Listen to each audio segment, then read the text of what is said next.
கர்த்தர் மனிதனை உருவாக்குறாரு. உருவாக்கிட்டு அவனை வழி நடத்துறாரு. அப்ப சில பிரமாணங்களை ஏற்படுத்துறார். மனிதனுக்கு சுவாசிக்க காற்று வேணும், அவனுக்கு வெளிச்சம் வேணும், தண்ணீர் வேணும். இது எல்லாத்தையும் அவனுக்கு ஏற்படுத்தி கொடுக்கிறார். முதல்லயே எல்லாத்தையும் ஏற்படுத்துறார். அப்புறம் தான் மனுஷனை உருவாக்குறார்.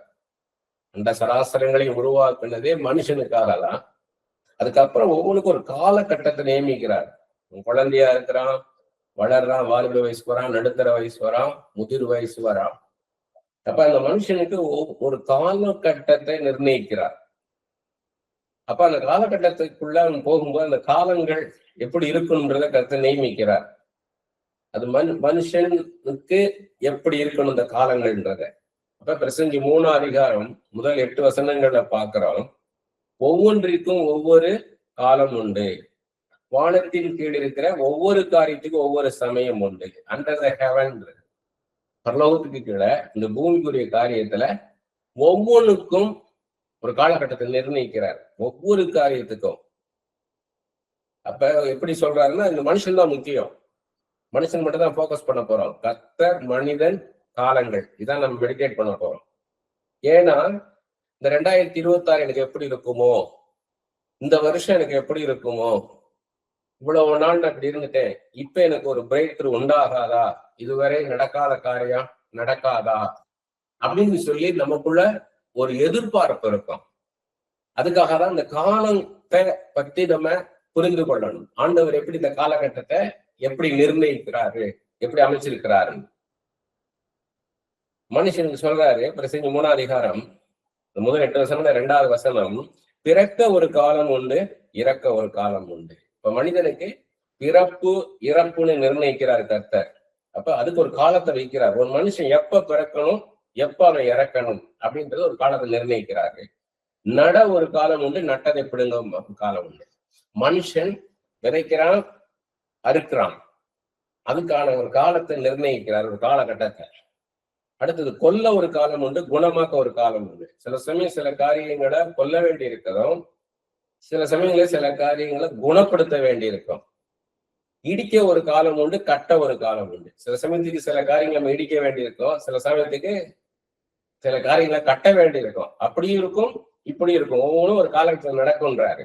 அழ ஒரு காலம் உண்டு, நகைக்க ஒரு காலம் உண்டு. அப்படிப்பட்ட சம்பவங்கள் நமக்கு நடக்கும்ன்றார். சூழ்நிலைகள் நிமித்தம், மனிதர்கள் நிமித்தம் நம்ம சில நேரத்துல அழ வேண்டி இருக்கும், சில நேரத்துல நம்ம நல்ல சந்தோஷமாக இருக்கக்கூடிய காலம் உண்டு. புலம்ப ஒரு காலம் உண்டு, நடனம் பண்ண ஒரு காலம் உண்டு. அப்ப நடனம் பண்றதுன்னா மிகவும் சந்தோஷமா இருக்கக்கூடிய ஒரு காலம் உண்டு. புலம்புவதற்காக, அது துக்கிக்க, ஒரு துக்க வீட்டுல எப்படி இருக்கும், எப்படி துக்கமா இருப்போம், அப்படியும் ஒரு காலகட்டம் இருக்குன்றாரு. புலம்ப ஒரு காலம் உண்டு, நடனம் பண்ண ஒரு காலம் உண்டு. கற்களை எரிந்து விட ஒரு காலம் உண்டு, கற்களை சேர்த்த ஒரு காலம் உண்டு. சில சமயம் என்ன பண்றோம், கல்லா இருக்குது, அந்த இடத்துல ஒரு சமமாக்கணும்னா அந்த கற்களை எல்லாம் என்ன பண்றாங்க, அதை எரிந்துடுறாங்க, எடுத்து எரிஞ்சிடுறாங்க. சில சமயம் ஒரு பள்ளமா இருக்கும், அந்த பள்ளத்தை நிரப்ப கற்களை என்ன பண்றோம், எடுத்து போடுறோம். அப்ப கற்களை எரிந்து விட ஒரு காலம் உண்டு, கற்களை சேர்க்கிறதுக்கும் ஒரு காலம் உண்டு. என்ற தழுவ ஒரு காலம் உண்டு, தழுவாமல் இருக்க ஒரு காலம் உண்டு. எம்ப்ரேஸ், நாட் டு எம்ப்ரேஸ் இருக்கு இங்கிலீஷ்ல. அப்ப தழுவ ஒரு காலம் உண்டுன்னா சில சமயத்துக்கு நம்ம அன்பா அரவணைக்கிற ஒரு காலம் உண்டு, சில சமயம் தழுவாமல் இருக்க ஒரு காலம் உண்டு, பகைக்கிற ஒரு காலம் உண்டுன்றார். தேட ஒரு காலம் உண்டு, இழக்க ஒரு காலம் உண்டு. சில சமயத்துக்கு சில காரியங்களை தேட வேண்டி இருக்குது நமக்கு. சில சமயத்துல நம்ம சிலதை இழந்து போகிறோம். அப்ப அது ஒரு காலத்துல நடக்குது, ஒரு காலகட்டத்துல நடக்குதுன்றாரு. இத பாத்தீங்கன்னா ஒவ்வொன்றுக்கு ஒரு காலகட்டத்தை நிர்ணயிக்கிறான்ற தெரிஞ்சுக்கலாம். காப்பாற்ற ஒரு காலம் உண்டு, இறுதி விட ஒரு காலம் உண்டு. சில காரியங்களை நம்ம காப்பாத்துறோம். ஒரு பூனையை கூட்டிட்டு போறீங்க, அப்போ ஒரு நாய் வருது, அந்த நாயை கண்டு இந்த பூனை பயப்படுதுன்னு அப்ப என்ன பண்றோம், அந்த பூனையை காப்பாத்துறது நம்ம என்ன பண்றோம், முயற்சி பண்றோம். அப்ப காப்பாற்ற ஒரு காலம் உண்டு. எரிந்து விட ஒரு காலம் உண்டுன்னா சில சமயத்துக்கு என்ன பண்றோம், ஒரு கோழியை வளர்க்குறீங்க, அதை சாப்பிடலாம் போது என்ன பண்றீங்க, அதை கொண்டுடுறோம், அதை கொண்டு சாப்பிடுறோம். அதான் சொல்றாரு, கிழிக்க ஒரு காலம் உண்டு, தைக்க ஒரு காலம் உண்டு. சில சமயத்துக்கு நமக்கு என்ன பண்றோம், துணி ஒரு உடைக்கிறதுக்கு ஒரு துணி வேணும், வேஸ்ட் கிளாத் வேணும், துணி என்ன பண்றோம், கிழிக்கிறோம். தைக்க ஒரு காலம் உண்டு. நல்ல ஒரு சட்டை கிழிஞ்சிச்சுன்னா என்ன பண்றாங்க, தைக்கிறோம். கிழிக்க ஒரு காலம் உண்டு, தைக்க ஒரு காலம் உண்டு. மௌனமா இருக்க ஒரு காலம் உண்டு, பேசுற ஒரு காலம் உண்டு. சில சமயம் மௌனமா இருக்கக்கூடிய சூழ்நிலை உண்டாகும். இப்ப யோசிப்பு பாருங்க, போத்திபார் வீட்டுல அவரு பேச முடியாது, அடிமை. அப்ப அந்த மாதிரி ஒரு காலகட்டம் நமக்கு வரும். பேச ஒரு காலம் உண்டு. பார்வன் கூப்பிட்டு விடுறான். பார்வன் யோசிப்பை கூப்பிட்டு விட்டு நீ மங்களகரமான உத்தரவு சொல்லுவாங்க, சொப்பனத்துல அர்த்தம் சொல்லுவாங்கன்னா அங்க ஒரு சூழ்நிலையை உண்டாக்குறாரு. பேச ஒரு காலம் உண்டு என்றார். அப்ப நம்ம மௌனமா ஏன் இருக்கிறோம் நம்ம அப்படின்னு சொல்லி சொன்னோம். இல்ல, பேசுறதுக்கான ஒரு காலம் உண்டு அப்படின்னு. சிநேகிக்க ஒரு காலம் உண்டு, பகைக்க ஒரு காலம் உண்டு. சில சமயத்துக்கு நம்ம நேசிப்போம், சில பேரை நம்ம பகைக்க வேண்டிய ஒரு சூழ்நிலையும் உண்டாகும். நம்மளை பகைப்பாங்க. அப்ப நம்ம அவங்கள்ட்ட போய் சிநேகம் பாராட்ட முடியாது. யுத்தம் பண்ண ஒரு காலம் உண்டு, சமாதானம் பண்ண ஒரு காலம் உண்டு. எதிரிகள் வராங்கன்னா அவங்க மேல ஒரு நாட்டின் மேல எதிரிகள் வராங்கன்னா அவங்க போர் செஞ்சுதான் ஆகணும். யுத்தம் பண்ண ஒரு காலம் உண்டு, சமாதானம் பண்ண ஒரு காலம் உண்டு என்ற. சில சமயத்துக்கு சில பேரோட நம்ம சமாதானமா போக வேண்டி வரும். அப்ப இதெல்லாம் ஒரு காலங்கள், இதெல்லாம் நிர்ணயிக்கிறார். ஒரு 14 காரியங்கள் இப்ப நம்ம சொன்னதுன்னா இப்படிப்பட்ட சூழ்நிலைகள் நமக்கு உண்டாகுன்றாரு. ஆனா அது ஒரு காலகட்டம் தான். அதுக்குதான் நம்ம சொல்ல வர்றாரு. ஒவ்வொன்றுக்கும் ஒரு காலகட்டம் தான். பாரு, everything has a time and சீசன்றார். சமயமும் வேளையும்.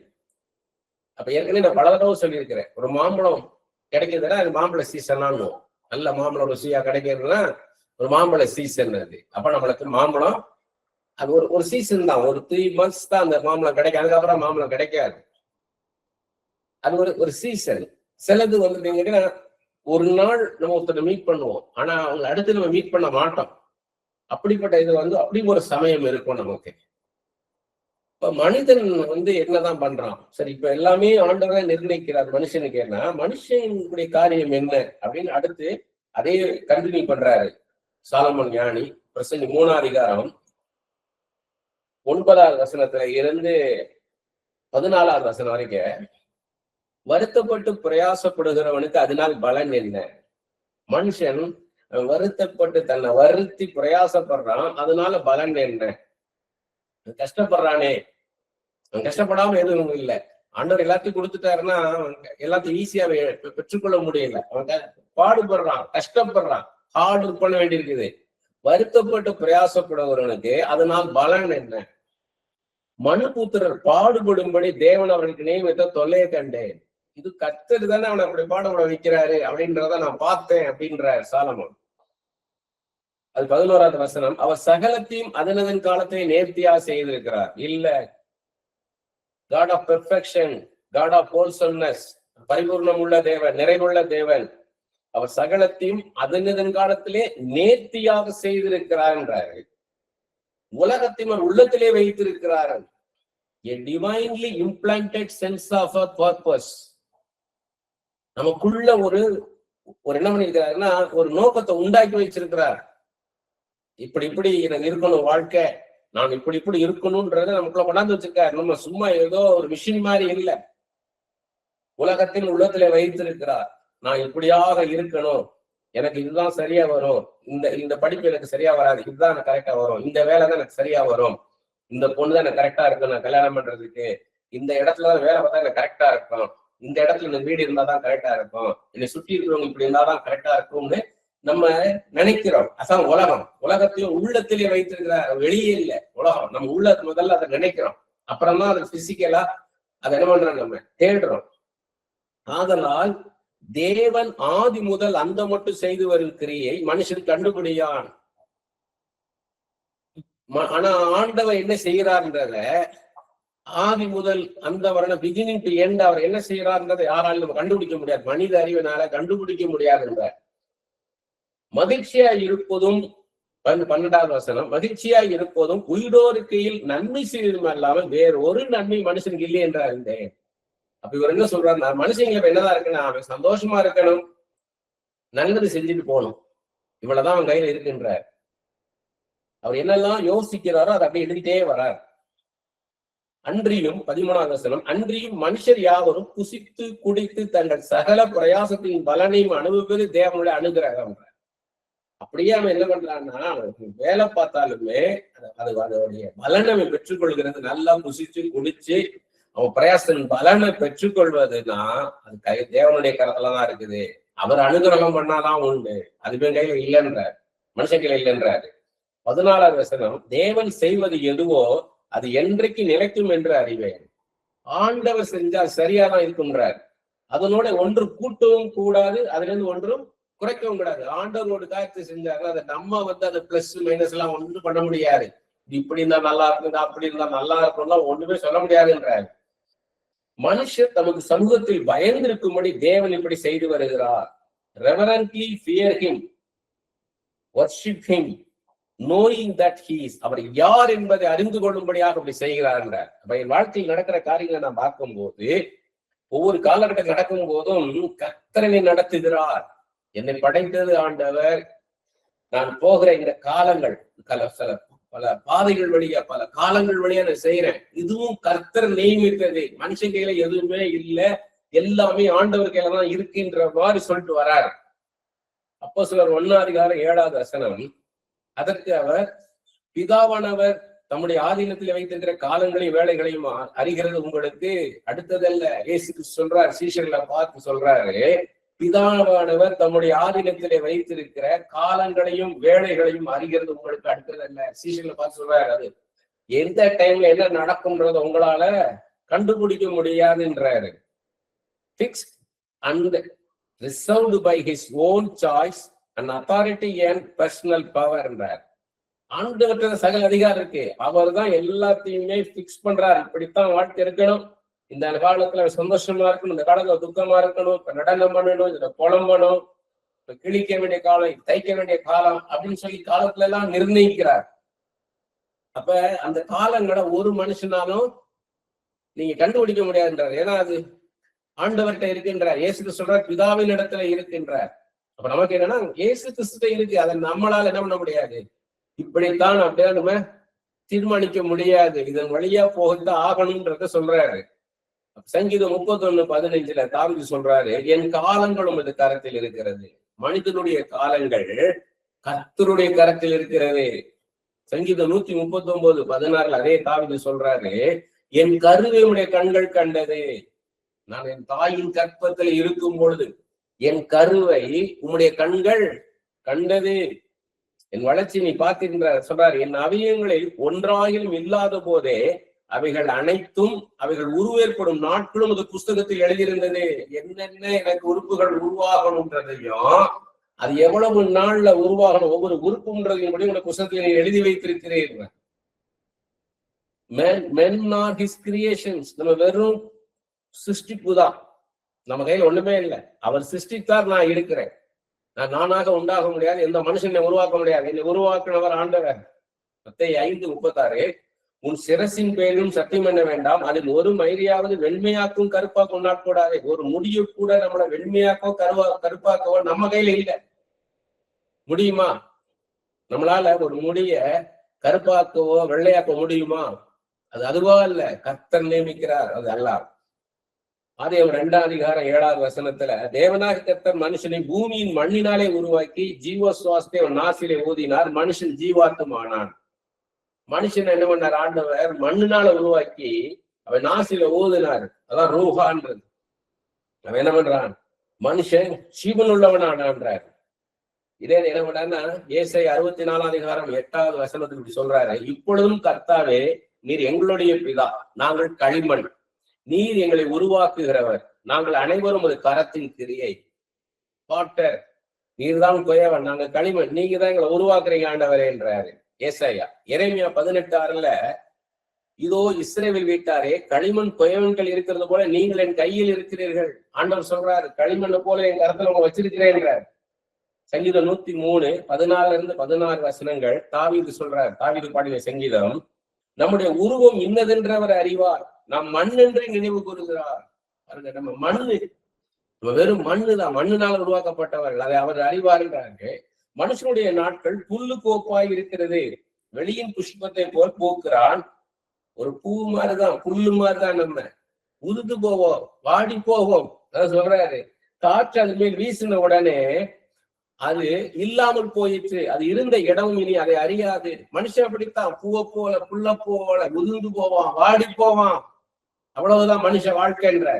பிரசங்கி 7ஆம் அதிகாரம் 2வது வசனம், விருந்து வீட்டுக்கு போவதிலும் துக்க வீட்டுக்கு போவது நலம், இதுல எல்லா மனுஷரின் முடிவும் காணப்படும், உயிரோடு இருக்கிறவன் இதை தன் மனதிலே சிந்திப்பான். நீ சந்தோஷமா இருக்கிற வீட்டுக்கு போகாத, துக்க வீட்டுக்கு போ. இருக்கிறதே துக்கம் என்ன? ஒரு மனுஷனை இழந்த வீடுதான், இறந்த வீடு. அந்த இறந்த வீட்டுக்கு போகும்போது அந்த ஜனங்களுடைய கண்ணீரை பார்ப்போம். சுத்தி இருக்கிற ஜனங்கள், ஒரு மனுஷனை இழந்து போனா அந்த குடும்பம் எவ்வளவு கஷ்டப்படும், எவ்வளவு வருத்தப்படும்ன்றத அத சொல்றாரு.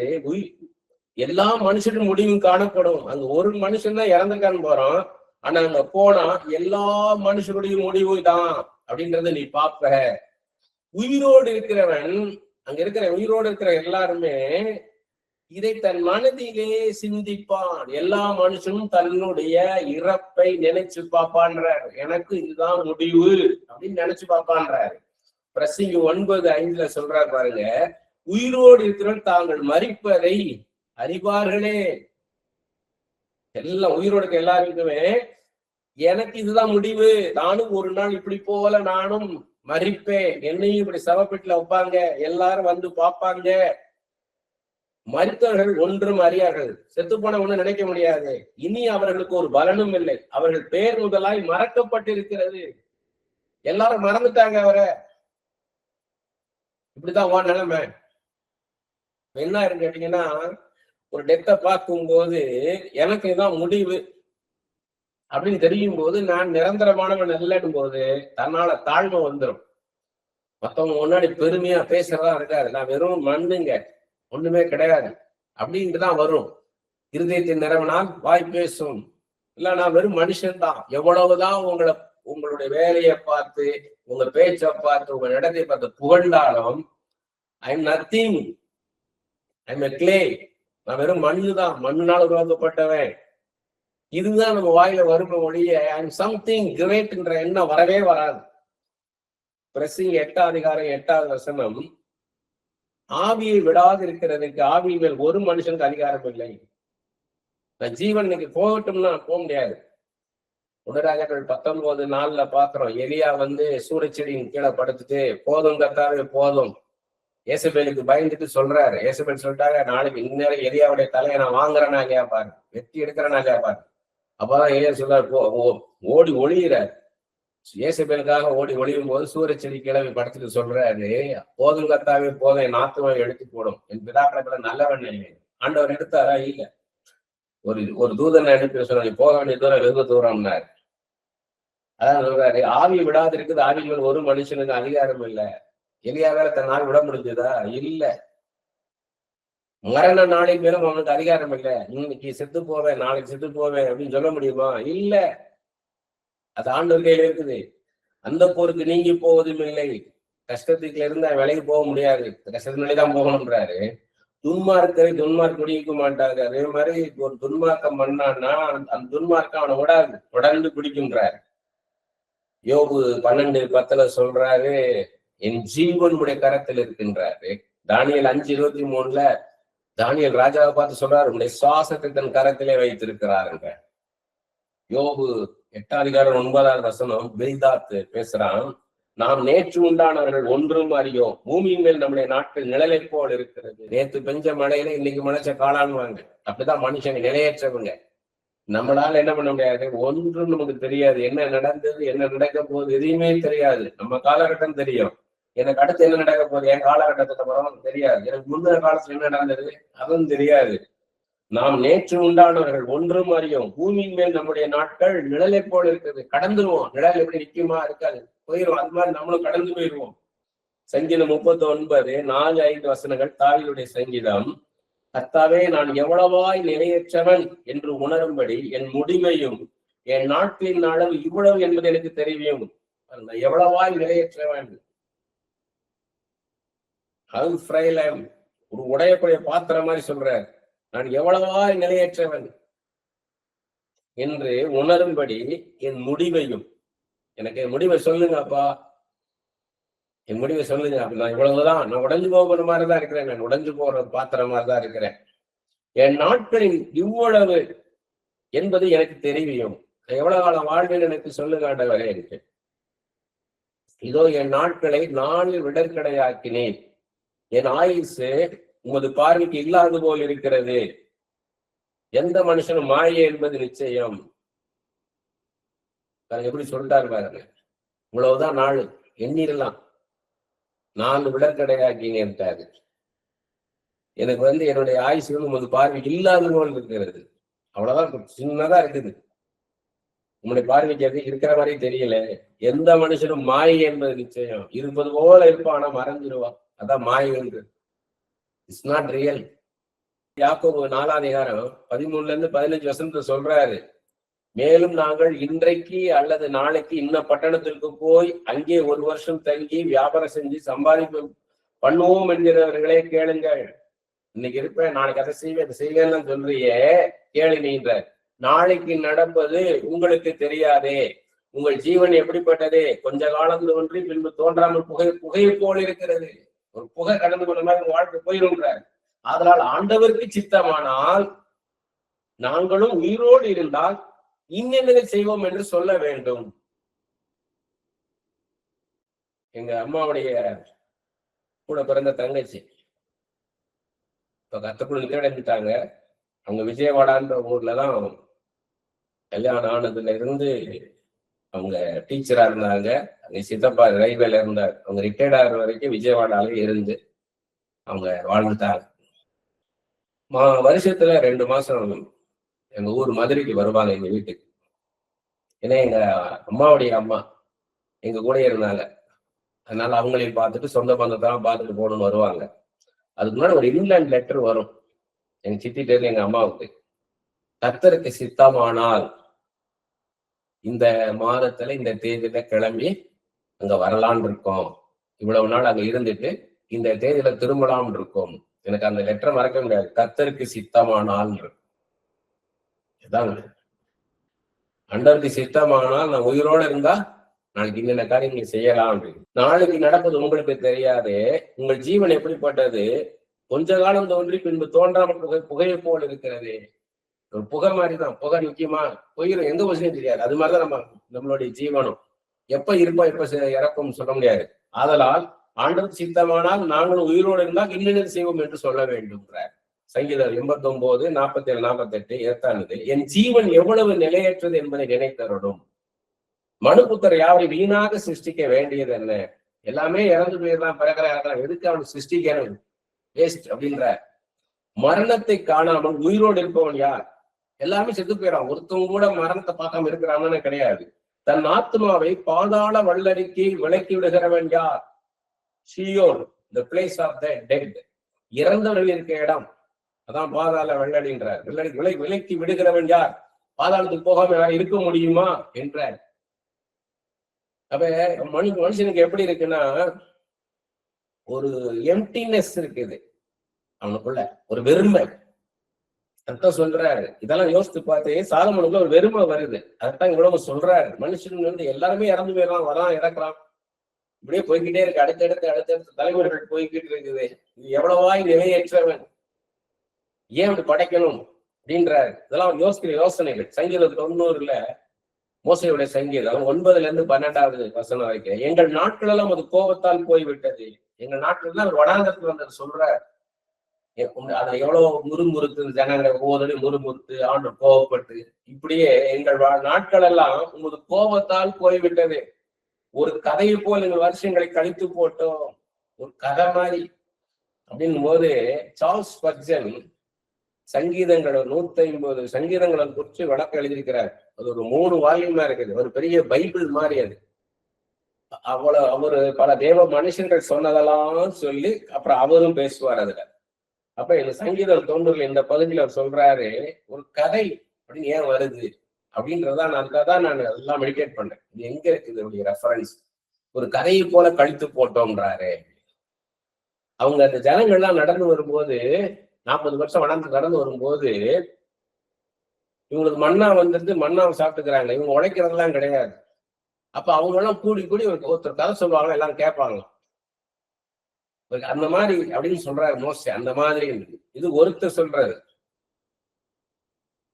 அவரு சொல்றாரு, சார்ல்ஸ் ஸ்பர்ஜன் சொல்றாரு, எல்லாருக்குமே ஒரு கதையை சொல்லி கேட்கணும்ன்ற ஆர்வம் இருக்குது. ஒரு கதைன்றது ஒருத்தர் சொல்லுவாங்க, இன்னொரு நிறைய பேர் உட்காந்து கேட்கிறாங்க அப்படின்றது மனுஷனுக்கே உள்ள இயல்புன்றார். ஒரு விஷயத்தையே இப்ப நான் மடிச்சு சொல்லிட்டே போறேன். இப்ப நான் ஒரு கதை சொல்றேன்னா எல்லாரும் கேட்பேன். இப்ப இந்த சித்தி கதையை சொன்னேன். சித்தி கதை சொல்லும் போது எல்லாருக்குமே ஒரு இன்ட்ரெஸ்ட் வருது. ஏன்னா ஏன் அந்த இன்ட்ரெஸ்ட் வருது, ஏன் அந்த சுவாரஸ்யம் வருது கதையிலன்னா, மனிதனுடைய கற்பனையில சிந்திக்காதத கற்பனையில அவன் கற்பனை செய்து பார்க்க முடியாத ஒரு காரியம் நான் சொல்லும் போது ஒரு புது காரியம் உங்களுக்கு வருது. ஒரு அம்மா இருக்காங்க, அவங்க தங்கச்சி இருக்காங்க, அங்க 2 பேருடைய அம்மா வந்து அக்கா வீட்டுல இருக்கிறாங்க. அந்த தங்கச்சி வருஷத்துக்கு ஒருக்கா பார்க்க வராங்க. அதை ஒரு லெட்டர் போடும்போது அதுல ஒரு காரியம் இருக்குது, தேவ சித்தமானால் கர்த்தர் சித்தமானால். இது ஒரு கதை மாதிரி நம்ம கேட்கிறோம்.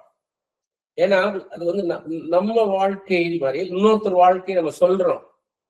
கதைன்றது அதுதான், ரிஃப்ளெக்ஷன் ஆஃப் லைஃப் தான். எந்த கலைப்படைப்பா இருக்கட்டும், அது ஓவியமா இருக்கட்டும், சிற்பமா இருக்கட்டும், நாடகமாக இருக்கட்டும், அது எதுவாக இருந்தாலும் லைஃப் தான் எடுத்து காமிக்கிறாங்க. ஒரு கதைன்னா அந்த லைஃப் ரிஃப்ளெக்ட் பண்ணுது. இந்த மாதிரி ஒரு காரியம் நடந்தது, அது வித்தியாசமா இருக்குது. நமக்கு அது புதுசா இருக்கிறதுனால நம்ம என்ன பண்றோம், ஈடுபாட்டோட கேட்கலாம், அது சுவாரஸ்யத்தோட கேட்கலாம். ஏன்னா அந்த மனுஷனுக்குள்ள நம்மளுக்குள்ள அந்த இமேஜினேஷன் கொடுத்திருக்கிறார், திங்கிங் கொடுத்திருக்கிறார், ஃபீலிங் கொடுத்திருக்கிறார். அதை நோக்கி வருது. அது வேணா கேட்டுட்டு என்ன பண்ற என்ன சொல்றாருன்னா, அந்த கதையை நம்ம மறந்துடுறோம்ன்ற.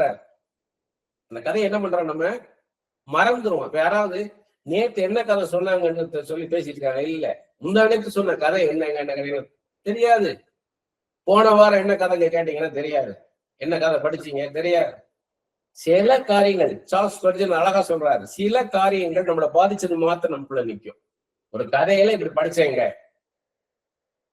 ஒரு கதையில இப்படி பார்த்தேங்க, இந்த கதையில ஒரு இன்சிடென்ட் இருந்துச்சுங்க, இது ஒரு கேரக்டர் இருந்துச்சுன்னு சொல்லுவோங்களே, எல்லா கதையும் சொல்ல முடியாது. அது மாதிரிதான் இந்த வாழ்க்கை போயிடுச்சு. ஒரு கதையை போல எங்கள் வருஷங்களை கழுத்து போட்டோம். சில காரியங்கள், சில மனிதர்கள் தான் ஞாபகத்துல இருக்கிறாங்க, எல்லாமே ஞாபகத்துல இல்ல.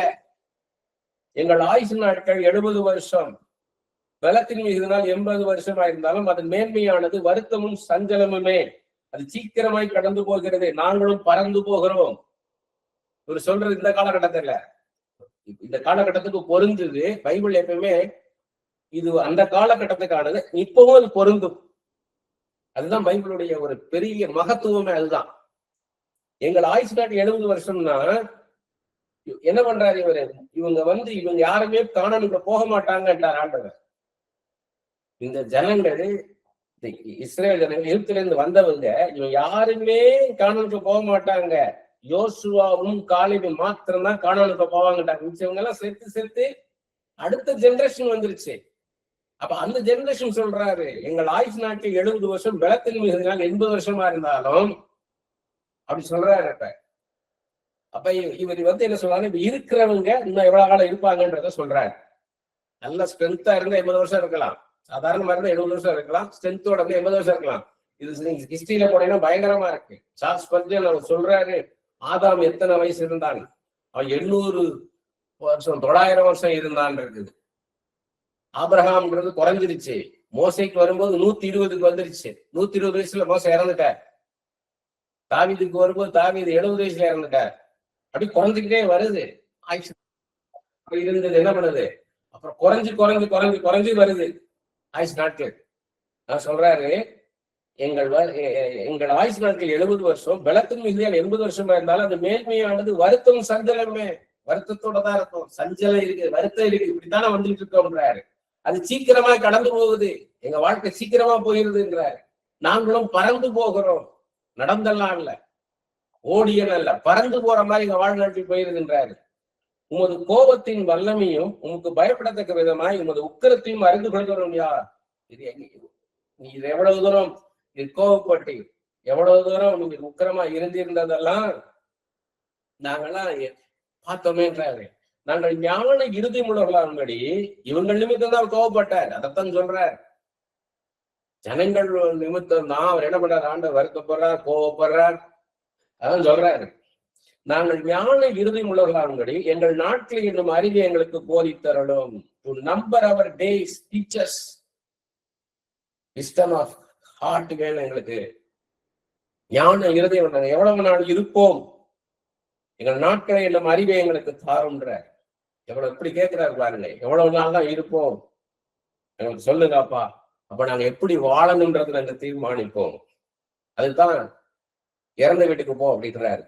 ஒரு இறந்த வீட்டுக்கு போகும்போது இதுதான் எனக்கு இறக்கும் போது, அப்ப நம்ம நினைச்சு பாக்குறோம், நான் இறக்க போறேன்ற அன்னைக்கு நான் என்னெல்லாம் யோசிப்பேன்.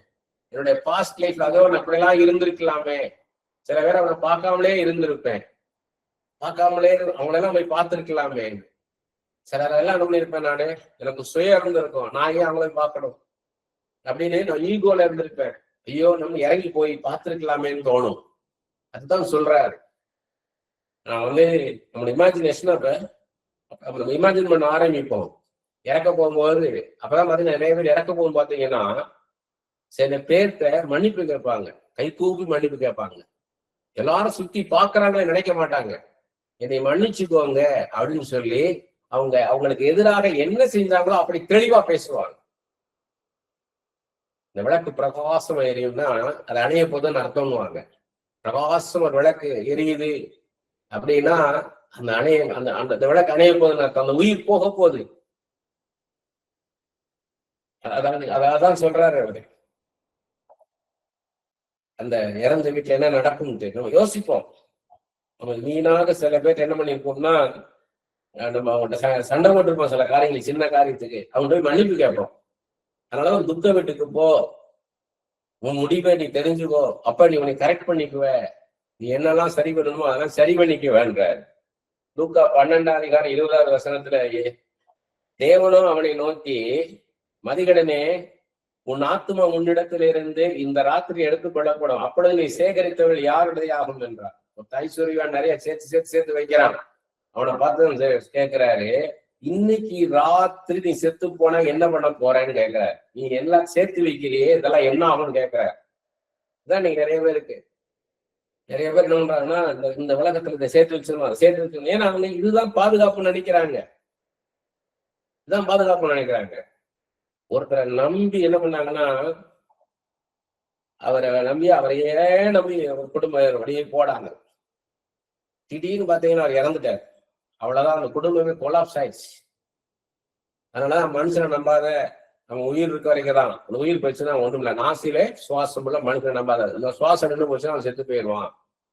ஆண்டவர் கிடையாது, அவன் கடவுள் கிடையாது, அவனை நம்பு, அதை என்னையை நம்புன்ற. அதுக்குதான் உன் ஆத்துமா இந்த ராத்திரி எடுத்துக்கொள்ள விட நீ சேர்த்ததெல்லாம் என்ன ஆகுன்ற.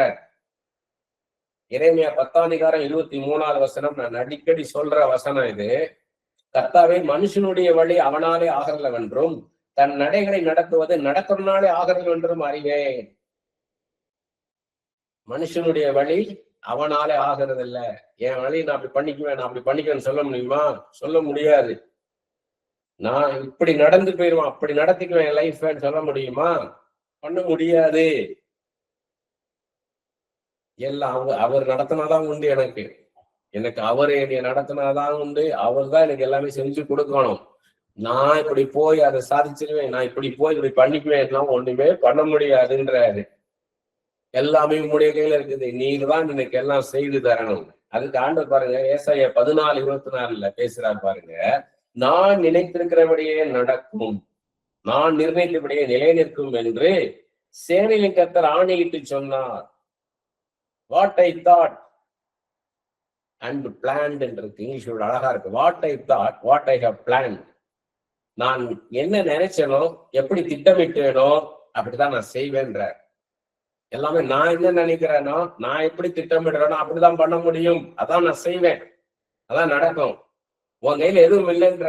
ப்ரூட்டை பார்த்தே வர மனுஷங்கிட்ட எதுவுமே இல்லை, எல்லாமே ஆண்டவர் தான் நடத்திட்டு வராரு. நீதிமொழிகள் 16:9 நீதிமொழிகள் 16:9 மனுஷனுடைய இருதயம் அவனுடைய வழியை யோசிக்கும், அவனுடைய நடைகளை உறுதிப்படுத்துறோ கர்த்தர். Man's mind plans his way. Man's mind plans his way, but the Lord directs his steps and makes them sure. என்னுடைய வழியை நான் யோசிக்கலாம், இப்படி இப்படி செய்யலாம், அப்படி இப்படி செய்யலாம், என் வாழ்க்கையில் இப்படி இப்படி நான் போகலாம், அப்படி போகலாம்னு சொல்லிட்டு, ஆனா அதை வாழ்க்கை செய்வது யார் கையில் இருக்குன்னா ஆண்டவர் கையில் இருக்கின்ற. நீதிமொழிகள் 20ஆம் அதிகாரம் 24வது வசனம், கர்த்தராலே மனுஷனுடைய நடைகள் வாய்க்கும், ஆகியால் மனுஷன் தன் வழியை அறிந்து கொள்வது எப்படி? எல்லாமே கர்த்தர் கையில தான் இருக்குது, என் கையில் எதுவுமே இல்லை. அப்ப நான் என் வழி எப்படி தெரிந்து கொள்கிறது? மனுஷனுக்கு மேலானதை வைத்திருக்கிறார் ஆண்டவர். அது சொல்றாரு பாருங்க, ஏசாயா 55ஆம் அதிகாரம் 8-9 வசனங்கள்ல எல்லாருக்கும் தெரிஞ்சது. என் நினைவுகள் உங்கள் நினைவுகள் அல்ல, உங்கள் வழிகள் என் வழிகளும் அல்லவென்று கர்த்தர் சொல்லுகிறார். பூமியை பார்க்கிற வானங்கள் எப்படி உயர்ந்திருக்கிறதோ அப்படியே உங்கள் வழிகளை பார்க்கலாம் என் வழிகளும், உங்கள் நினைவுகளை பார்க்கலாம் என் நினைவுகளும் உயர்ந்திருக்கிறது. ஒரு இடத்துல இயேசு கிறிஸ்து சொல்லுவாரு, நீங்க பூமியிலிருந்து உண்டானவர்கள், அதனால பூமிக்கு இருக்கிற மனுஷன் எப்படி யோசிப்பான் அப்படி யோசிக்கிறீங்க. நான் வானத்துல இருந்து உண்டானவன், நான் பரலோகத்துல இருந்து உண்டானவன், பரலோகத்துல இருந்து எப்படி யோசிப்பேன் அப்படி யோசிக்கிறேன் என்றார். அப்படி சொல்லுவார் இயேசு கிறிஸ்து, சொல்றாரு ஒரு இடத்துல.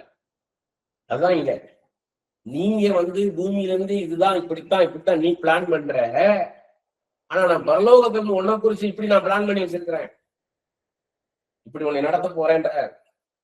அது பரலோகம் எவ்வளவு உயரமோ அவ்வளவு உயர்வான மேலான திட்டங்களை வச்சிருக்கிறேன் உனக்காக என்றார்.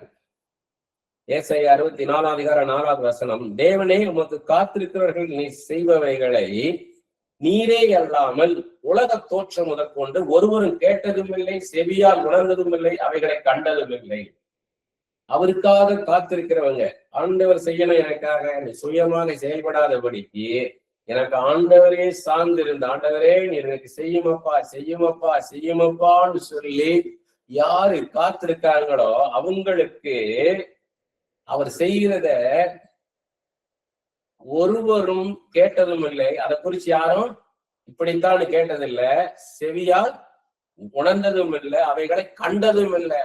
அவங்க கண்டதும் இல்லை கேட்டதும் இல்லைன்றார்.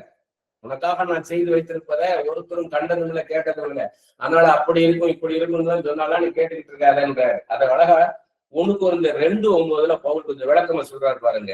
இந்த வசனத்தை எழுதியிருக்கிறபடி தேவன் தம்மில் அன்பு கூறுகிறவர்களுக்கு, அங்க அவர் என்ன சொன்னார்னா ஏசாயா உனக்கு காத்திருக்கிறவர்களுக்குன்னு. ஆனா இங்க பவுல் சொல்றாரு அதே வசனத்தை தான் இவர் வியாக்கியானம் பண்றாரு.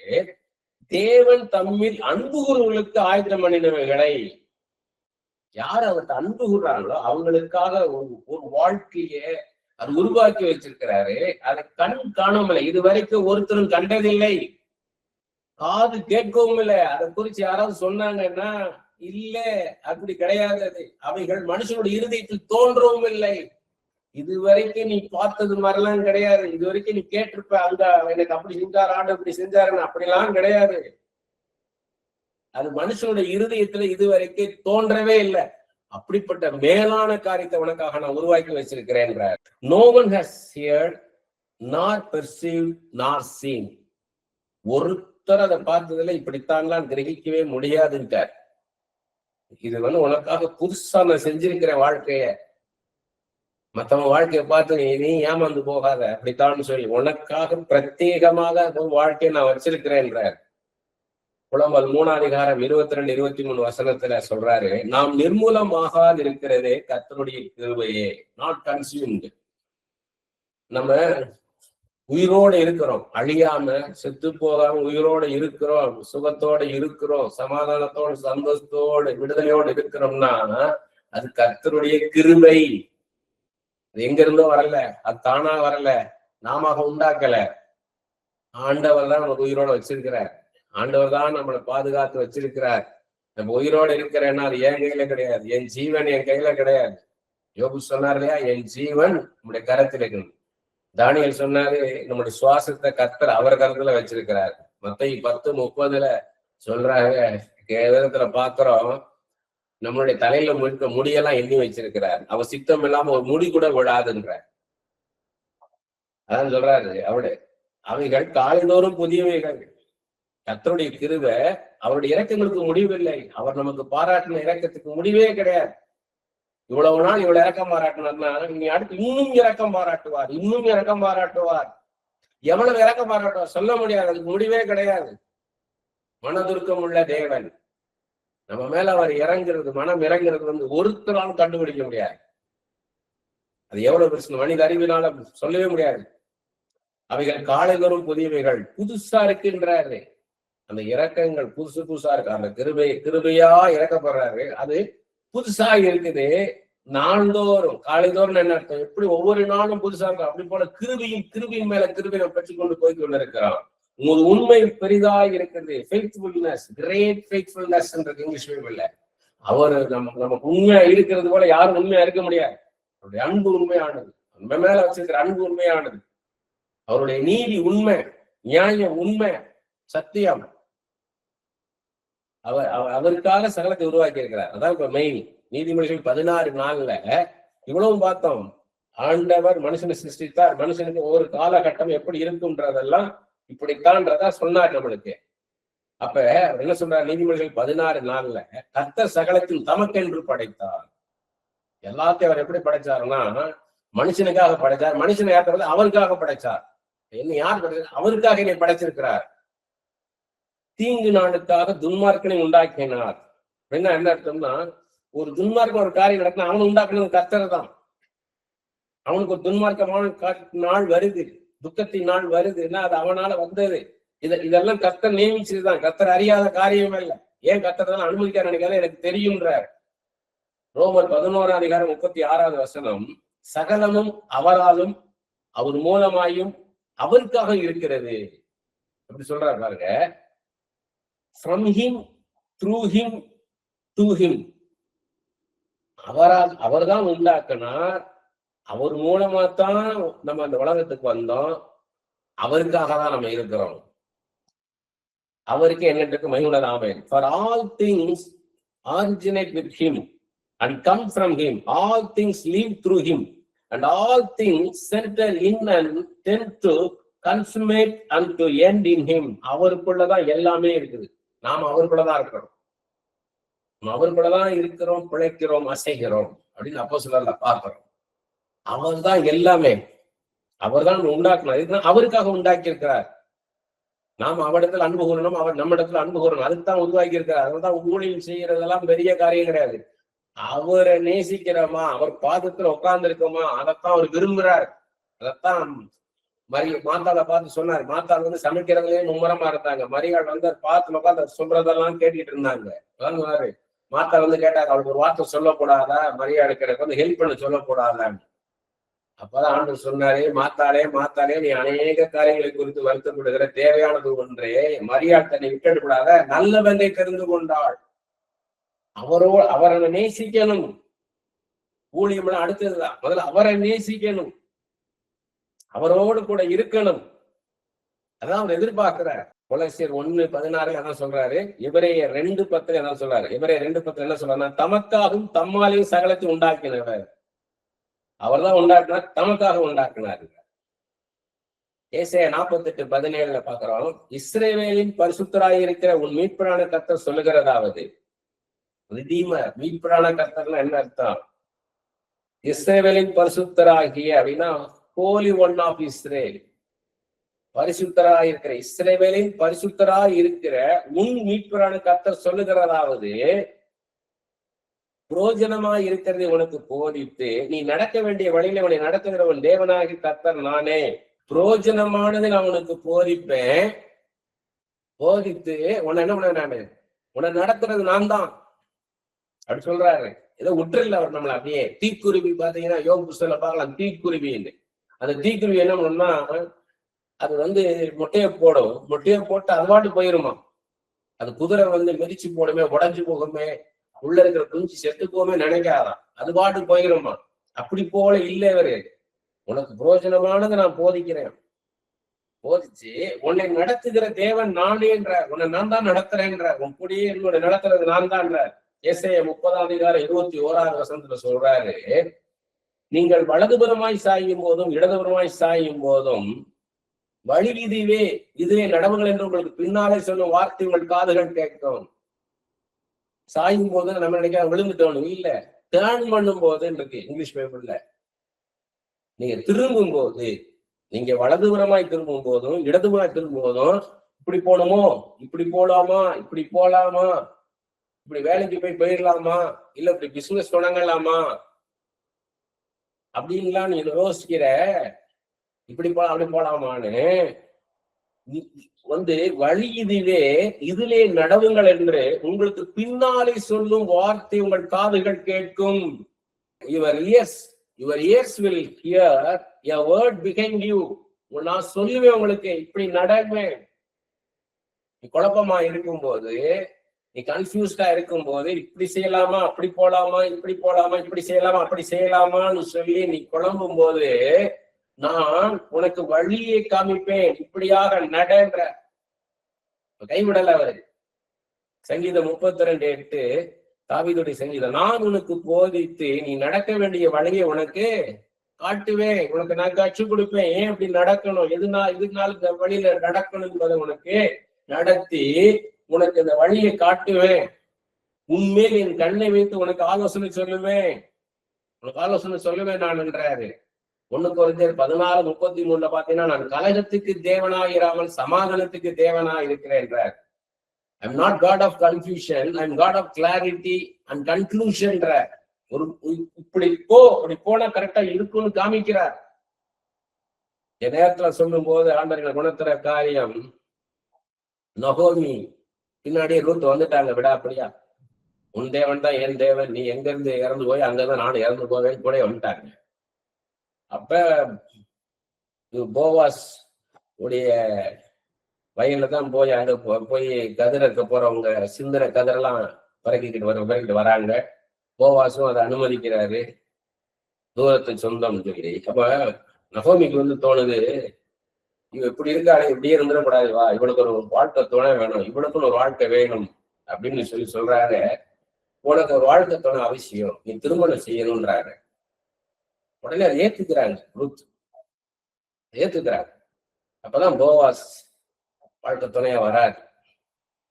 அது மாதிரி ஆண்டவர் நமக்கு நல்லது செய்யணும்னு சொல்லுவார். நகோமி ரூத்துக்கு சொன்னது போல நமக்கு டைரக்ட் பண்ணுவார். இப்படி செய்ய, இது செய்ய, இப்படி போன்னு டைரக்ட் பண்ணுவார். அடுத்தது நீதிமொழிகள் 4ஆம் அதிகாரம் 11-12 வசனங்கள் பாருங்க. ஞான மார்க்கத்தை உனக்கு போதித்தேன். ஞான மார்க்கம் கர்த்தருடைய ஞானத்தின்படி உள்ள ஒரு மார்க்கம், வழி. ஞான மார்க்கத்தை நான் உனக்கு போதித்தேன், செவியான பாதையை உன்னை நடத்தினேன். செம்மையான பாதையை உன்னை நடத்தி கொண்டு வந்தேன். ஏதோ கரடு முரடா, ஏதோ கல்லும் முள்ளுமாய் இருக்கிறது அப்படிலாம் இல்லைன்னு ஒரு அசௌகரியமான பாதையில உன்னை கொண்டு வரலன்றாரு. செவ்வையான பாதைகளை உன்னை நடத்தினேன். நீ அவைகளை நடக்கும் போது உன் நடைகளுக்கு இடுக்கல் உண்டாவதில்லை, நீ அவைகளை ஓடினால் இட மாட்டாய். அது இதுவரை நடத்தினேன், நீ நடத்த போறேன். நடக்க போது எப்படி இருந்தாருன்னா இடுக்கல் உண்டாவதில்லை, நீ ஓடினால் இடையிற மாட்ட, ஸ்டம்பிள் ஆக மாட்ட, தடுமாற மாட்ட, அப்படி போல உன்னை நடத்துவேன்றாரு. Your path will be clear and open. தெளிவாக நடத்துவேன்றார். God of clarity. தெளிந்த புத்தியை தருகிற தேவன். நான் உனக்கு பயமுள்ள ஆவியை கொடாமல் அன்பும் பலமும் தெளிந்த புத்தியுமுள்ள ஆவியை கொடுத்திருக்கிறேன். 2 Timotheo 1:7. அப்படி போல தெளிவா நடத்துவார் நம்மளை. நீதிமொழிகள் 14ஆம் அதிகாரம் 12வது வசனம். மனுஷனுக்கு செம்மையாய் தோன்றுகிற வழி உண்டு, அதன் முடிவோ மரண வழிகள். இதே நீதிமொழிகள் 16:25 இருக்குது. இதேதான் அப்படியே. மனுஷனுக்கு செம்மையாய் தோன்றுகிற வழி உண்டு, அதன் முடிவோ மரண வழிகள். சில மனுஷங்களுக்கு முடிவு எடுப்பாங்க நல்லா இருக்குன்ட்டு, ஆனா அதனுடைய எங்க கொண்டு விடுனா மரணத்துல கொண்டு விட்டுருன்றார். ஆனா நான் உனக்கு கொண்டு போய் விடமாட்டேன்றதான் சொல்றார். நீதிமொழி 14ஆம் அதிகாரம் 8வது வசனம். தன் வழியை சிந்தித்துக் கொள்வது விவேகியின் நாணம், மூடர்களுடைய வஞ்சனையோ மூடத்தனம்.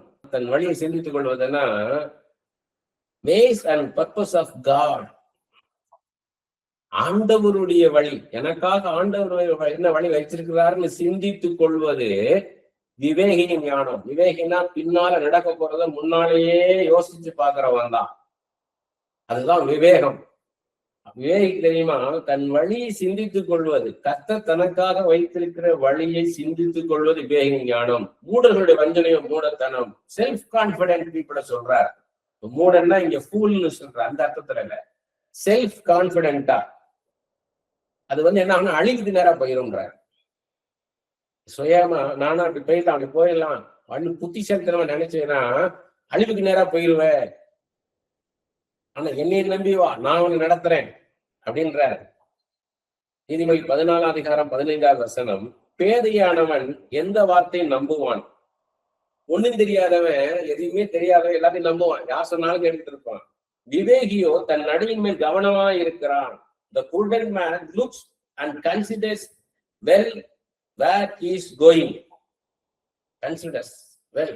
நான் எங்க போறேன், எதுக்கு போறேன் அப்படின்றது விவேகி அறிந்து கொள்வான்றார், அதுல கவனமா இருப்பான்றார். எதுக்காக இந்த பாதையில நான் போகணும், எதற்காக அதை நான் செய்யணும் அப்படின்றத, அதான் விவேகம். தன் நடியின் மேல் கவனமா இருக்கிறான்.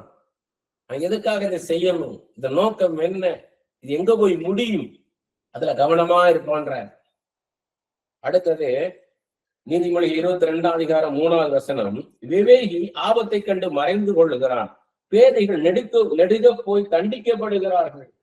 ஒன்றும் தெரியாத போய் எல்லாத்தையும் விழுந்துருவான். ஆனா விவேகி ஜாக்கிரதையா போய் தன்னை காத்துக் கொள்வான். அடுத்து இப்படி போனோம்னா அழிவுதான். நம்ம சமாதானத்தை இழந்துருவோம், நட்பை இழந்துருவோம், அன்பை இழந்துருவோம். போகாம இருப்பான், சுயமாக அவன் எதுவும் பண்ண மாட்டான். ஏன்னா விவேகம்ன்றது பின்னாடி நடக்கும்போது முன்னாடி யோசித்து பார்க்கறது. நான் இப்படி போனோம்னா எனக்கு சரியா வராது, இது சமாதானத்தை இழந்துருவேன், நான் போகக்கூடாது, செய்யக்கூடாதுன்றதுல விவேகம், கவனமா இருப்பான்ற. அடுத்தது நீதிமொழி 16 அதிகாரம் 2வது வசனம், மனுஷனுடைய வழிகளெல்லாம் அவன் பார்வைக்கு சுத்தமானவைகள், கர்த்தரோ ஆவிகளை நிறுத்து பார்க்கிறார். மனுஷனுக்கு அவன் பார்வைக்கு எல்லாமே சுத்தமா தான் இருக்குன்றார். Pure in his own eyes. அவனுக்கு எல்லாமே சுத்தமா தான் தெரியும். இந்த பாதையில நம்ம போகலாம், இப்படி செஞ்சிடலாம், அப்படி செஞ்சிடலாம், எல்லாம் கரெக்டா தான் தெரியும். ஆனா ஆவிகளை கர்த்தர் நிறுத்து பார்க்கிறாருன்னா, thoughts and intents of the heart, உங்களுடைய இருதயத்தில் இருக்கிற நினைவுகள், யோசனைகள், நோக்கம், இது எல்லாத்தையும் கர்த்தர் பார்ப்பாருன்ற. அதைத்தான் பார்ப்பாரான். எந்த நம்ம ஜெபம் பண்றோம், ஜெபம் பண்றது எந்த நோக்கத்தோடு ஜெபம் பண்றீங்கன்றத ஆண்டவர் பார்ப்பார். எப்படிப்பட்ட இருதயத்தோடு இருந்து ஜெபம் பண்றீங்கன்னு ஆண்டவர் பார்ப்பார். நீதிமொழிகள் 21:2, மனுஷனுடைய வழியெல்லாம் பார்வைக்கு செம்மையாக தோன்றும், கர்த்தரோ இருதயத்தை நிறுத்து பார்க்கிறார். இருதயங்களை நிறுத்து பார்க்கிறார். திரும்ப சொல்றார், வெளியே பார்ப்போம், ஆண்டவர் உள்ள பார்ப்பேன்றார். எந்த நோக்கத்தோட நீ பார்க்கிற, இது செய்யற அப்படின்றதான் பார்ப்பேன்றார். அப்ப என்ன செய்யறோம்ன்றல அதுக்கு பின்னாடி இருக்க நம்மளோட யோசனையை தான் பார்க்கிறார், நம்ம நோக்கத்தை தான் ஆண்டவர் பார்க்கிறார். அதான் முக்கியம், நமக்கு சொல்லிக் கொடுக்கிறார். நீதிமொழிகள் 5ஆம் அதிகாரம் 21வது வசனம், மனுஷனுடைய வழிகள் கர்த்தரின் கண்களுக்கு முன்பாக இருக்கிறது, அவனுடைய வழிகள் எல்லாத்தையும் அவர் சீர்தூக்கி பார்க்கிறார். Carefully weighs all man's goings. மனுஷன் என்னென்ன செய்யறோம், எது செய்யறோம், எல்லாமே என்ன பண்றாரு, அவரை சீர்தூக்கி பார்க்கிறார். இது எப்படி இவன் போறான், இப்படி இவன் செய்யறது கரெக்டா இப்படியான்னு அவர் என்ன பார்த்துட்டு தான் இருக்கிறார், பார்க்காம இல்ல. நீதிமொழிகள் 3ஆம் அதிகாரம் 5-6 வசனங்கள், உன் சுய புத்தியின் மேல் சாயாமல் உன் முழு இருதயத்துடன் கர்த்தரில் நம்பிக்கையாக இருந்து, your own understanding, உன் சுய புத்தினா உன்னுடைய புரிந்து கொள்ளுதல், வாழ்க்கை இப்படிதான், மனுஷன் இப்படிதான் சொல்லி நீயாக சுயமாக புரிந்து கொண்டு அதுல சார்ந்திராத, அதை சார்ந்திராம உன் முழு இருத்தலும் கர்த்தர் என்ன உன்னை உண்டாக்கின ஆண்டவர் என் மேல நம்பிக்கையா இருன்றார். உன் வழிகளெல்லாம் அவரை நினைத்துக் கொண்டார். என்னை நினைத்துக்கொள், அப்பொழுது நான் உன் பாதைகளை செவ்வைப்படுத்துவேன். வழிகள் ஆண்டவரே என்னை நடத்துங்கப்பா, நீங்க நடத்துங்க, நீங்க என்னை நடத்துங்கப்பா. எஸ்ஐ நானாக சுயமா போகக்கூடாது ஆண்டவரே, நீங்க என்னை நடத்துங்க. இந்த இடத்துக்கு நான் கிளம்பி போகணுமா, இந்த காரியத்தை நான் செய்யணுமா, கேளு என்கிட்ட, நான் உன்னை நடத்துவேன்றார். நீயாக ஓனா நீயா முடிவு பண்ணாத, உன் சுய புத்தியின் மேல உன் சுய அறிவை நம்பி என்ன பண்ணாத, முடிவெடுக்காத, என்கிட்ட கேளு, நான் சரியாக நான் உன்னை உருவாக்கின தேவன் உனக்கு சரியான பாதைகளை நடத்துவேன்றாரு. ஆதியாகமம் 24ஆம் அதிகாரம் 7வது வசனம் 40வது வசனமும், தன்னுடைய தூதனுக்கு முன்பாக அனுப்புவார். ஆபிரகாம் எலியேசர் அனுப்புறாரு, ரெபெக்கான வீட்டுக்கு அனுப்புறாரு, பெத்துவேல் லாபான் அவங்க வீட்டுக்கு அனுப்புறாரு. அனுப்பும்போது அங்க இருந்து பெண் எடுக்கும் போது அது ஒருவேளை அந்த பிள்ளை வரலைன்னா எலியேசர் கேட்கும் போது சொல்றாரு, தன்னுடைய தூதனுக்கு முன்பாக அனுப்புவார். பாருங்க, ஆண்டவர் டேக் கேர் பண்ணாருன்னா, ஐ சென்ட் மை ஏஞ்சல் அப்படின்றாரு, நான் என் தூதனை அனுப்பிச்சு உன் காரியத்தை வாக்கி செய்வேன்றார். அதே 40வது வசனம் அதான் சொல்றாரு, அவர் ஆபிரகாம், நான் வழிபடும் கர்த்தர் உன்னோட தன்னுடைய தூதனை அனுப்பி உன் பிராணத்தை வாக்கிய பண்ணுவார். நம்மளுக்கு தூதனை அனுப்பிச்சு ஒரு காரியத்தை வாக்கிய செய்வார். ஏஞ்சலிக் மினிஸ்ட்ரி நடக்கும், நமக்கு தூதர்கள் நமக்கு ஊழியம் செய்வாங்க. அடுத்து பாத்தீங்கன்னா யாத்திரா 33:14 அதற்கு அவர் ஆண்டவர் சொல்றார், என் சமூகம் உனக்கு முன்பாக செல்லும், நான் உனக்கு இளைப்பாறுதல் தருவேன். முதல்ல என்ன சொல்றாரு? தூதன் அனுப்புவேனாரு. இப்ப என்ன சொல்றாரு? நானே வருவேன்றார். My presence shall go with thee. எவ்வளவு இடங்கள்ல பார்த்திருப்போம், எல்லா காரையும் எழுதி ஒட்டி இருக்கும். என் சமூகம் முன்பாக செல்லும். மை பிரசன்ஸ், நான் உன் கூட வருவேன், உனக்கு இளைப்பாறல தருவேன்றார். உன் சமாதானமா இருக்கும்படி, ஆவில நீ விடுதலையோடு இருக்கும்படி, சஞ்சலம் இல்லாதபடிக்கு நான் உன்னை பாதுகாப்பேன்றார். யோவான் எழுதின சுவிசேஷம் 10ஆம் அதிகாரம் 10-11 வசனங்கள். திருடன் திருடவும் கொல்லவும் அழிக்கவும் வருகிறான் என்றே, ஸ்டீல் கில் டெஸ்ட்ராய். திருடன் திருடவும் கொல்லவும் அழிக்கவும் வருகிறான் என்று வேற ரெண்டுக்கும் வரான். நம்ம சமாதானத்தை திருடிடுவான், நம்மளுக்கு சமாதானத்தை கொன்னும் போட்டுருவான், நம்ம சமாதானத்தை அழிச்சும் போட்டுருவான். நமக்குள்ள எல்லாத்தையுமே அழிச்சு போடுறதுதான் சாத்தானுடைய வேலை. ஆனா ஆண்டவர் சொல்றாரு, நானும் அவைகளுக்குன்றார் உங்களுக்கு ஜீவன் உண்டாயிருக்கவும் அது பரிபூர்ணப்பட வந்தேன், கூட வச்சிருக்கவும் பரிபூர்ணத்தையும் தருவேன்றார். பரிபூர்ணமாக உங்களை வைப்பேன்றார். நானே நல்ல மேய்ப்பன். 11ஆவது வசனம் சொல்றார், நானே நல்ல மேய்ப்பன். நல்ல மேய்ப்பன் அப்படி நல்ல மேய்ப்பன் விளக்கம் சொல்றாரு. நானே நல்ல மேய்ப்பன், ஐ எம் குட் ஷெப்பர்ட்ன்றாரு. அது விளக்கம் சொல்றாரு. நல்ல மேய்ப்பன் ஆடுகளுக்காக தன் ஜீவனை கொடுக்கிறார். ஒரு மனுஷனா இருந்தா ஆடுகளை மேய்ச்சிட்டு இருப்பான். சிங்கம் வருது, புலி வருது, என்ன பண்ணுவான்? தான் உயிரை காப்பதுக்காக ஆடுகளை விட்டுட்டு ஓடி போயிடுவான். ஆனா ஆண்டவர் சொல்றாரு, உங்கள் ஜீவனை நான் காப்பாத்துக்காக ஏன் ஜீவனை கொடுப்பேன்ற. அதான் சிலுவை. தம்மை தாமே என்ன பண்றாரு? ஜீவ பலியாக ஒப்பு கொடுத்து தன் ஜீவனை கொடுத்து தன் உயிரை கொடுத்து நம்மளை மீட்டெடுத்தார். இவ்வளவு பெரிய அன்புள்ள தெய்வம் பாருங்க. இதுதான் இவ்வளவு பேசிட்டே வராது. ஆண்டவர் மனுஷனை சிருஷ்டித்தாரு. அவனுக்காக என்ன பண்ணாருன்னா, அவன் வாழ்வதற்கு தேவையான எல்லாவற்றையும் சிருஷ்டித்தாரு. காலங்களையும் என்ன பண்ணாரு? திட்டமிட்டார். மனுஷனுக்கு வளர்ச்சி என்கிற பிரமாணத்தை உண்டாக்குனார். ஒன் டைம் கிரியேஷன் இல்ல. ஏஞ்சல்ஸ் எல்லாம் பாத்தீங்கன்னா ஒன் டைம் கிரியேட்டட் திங்ஸ். ஒரே தடவையா தேவதர்களை உருவாக்கி வச்சிட்டார். அவங்களுக்கு இனப்பெருக்கமே கிடையாது. 10,000 தேவ தூதர்களை உருவாக்கி வச்சிருக்கிறார். ஏராளமான தூதர்கள் எண்ணிக்கை கிடக்காது. நீங்க மிகாவேல் பாத்தீங்கன்னா, ஒரு பெரிய மிகாவேல் கூட்டத்துக்கே ஒரு மிகாவேல் தலைவன். கேப்ரியல் அநேக கேப்ரியல் இருக்காங்க. அதுல ஒரு கேப்ரியல் தான் அந்த தூதர். அது மாதிரி 1000 தூதர்களை உருவாக்கி வச்சிருக்கிறார். அவங்க நோ மோர் கிரியேஷன். ஆனா மனுஷன் அப்படி இல்லை. ஒரு மனுஷன், ஆதாம் என்ற ஒரு மனுஷன் உருவாக்குனார். அவனுக்குள்ள இருந்து என்ன பண்ணிட்டார்? ஏவாளை உருவாக்குனார். அதுல இருந்து வம்சமா வந்துகிட்டு இருக்குது. இது ஒன் டைம். அதுக்கு நமக்கு ஒரே தடவை மனுஷனை சிருஷ்டிக்கல தேவதைக்குள்ள போல. அப்ப மனுஷன் பெருகிக்கிட்டே போறான்.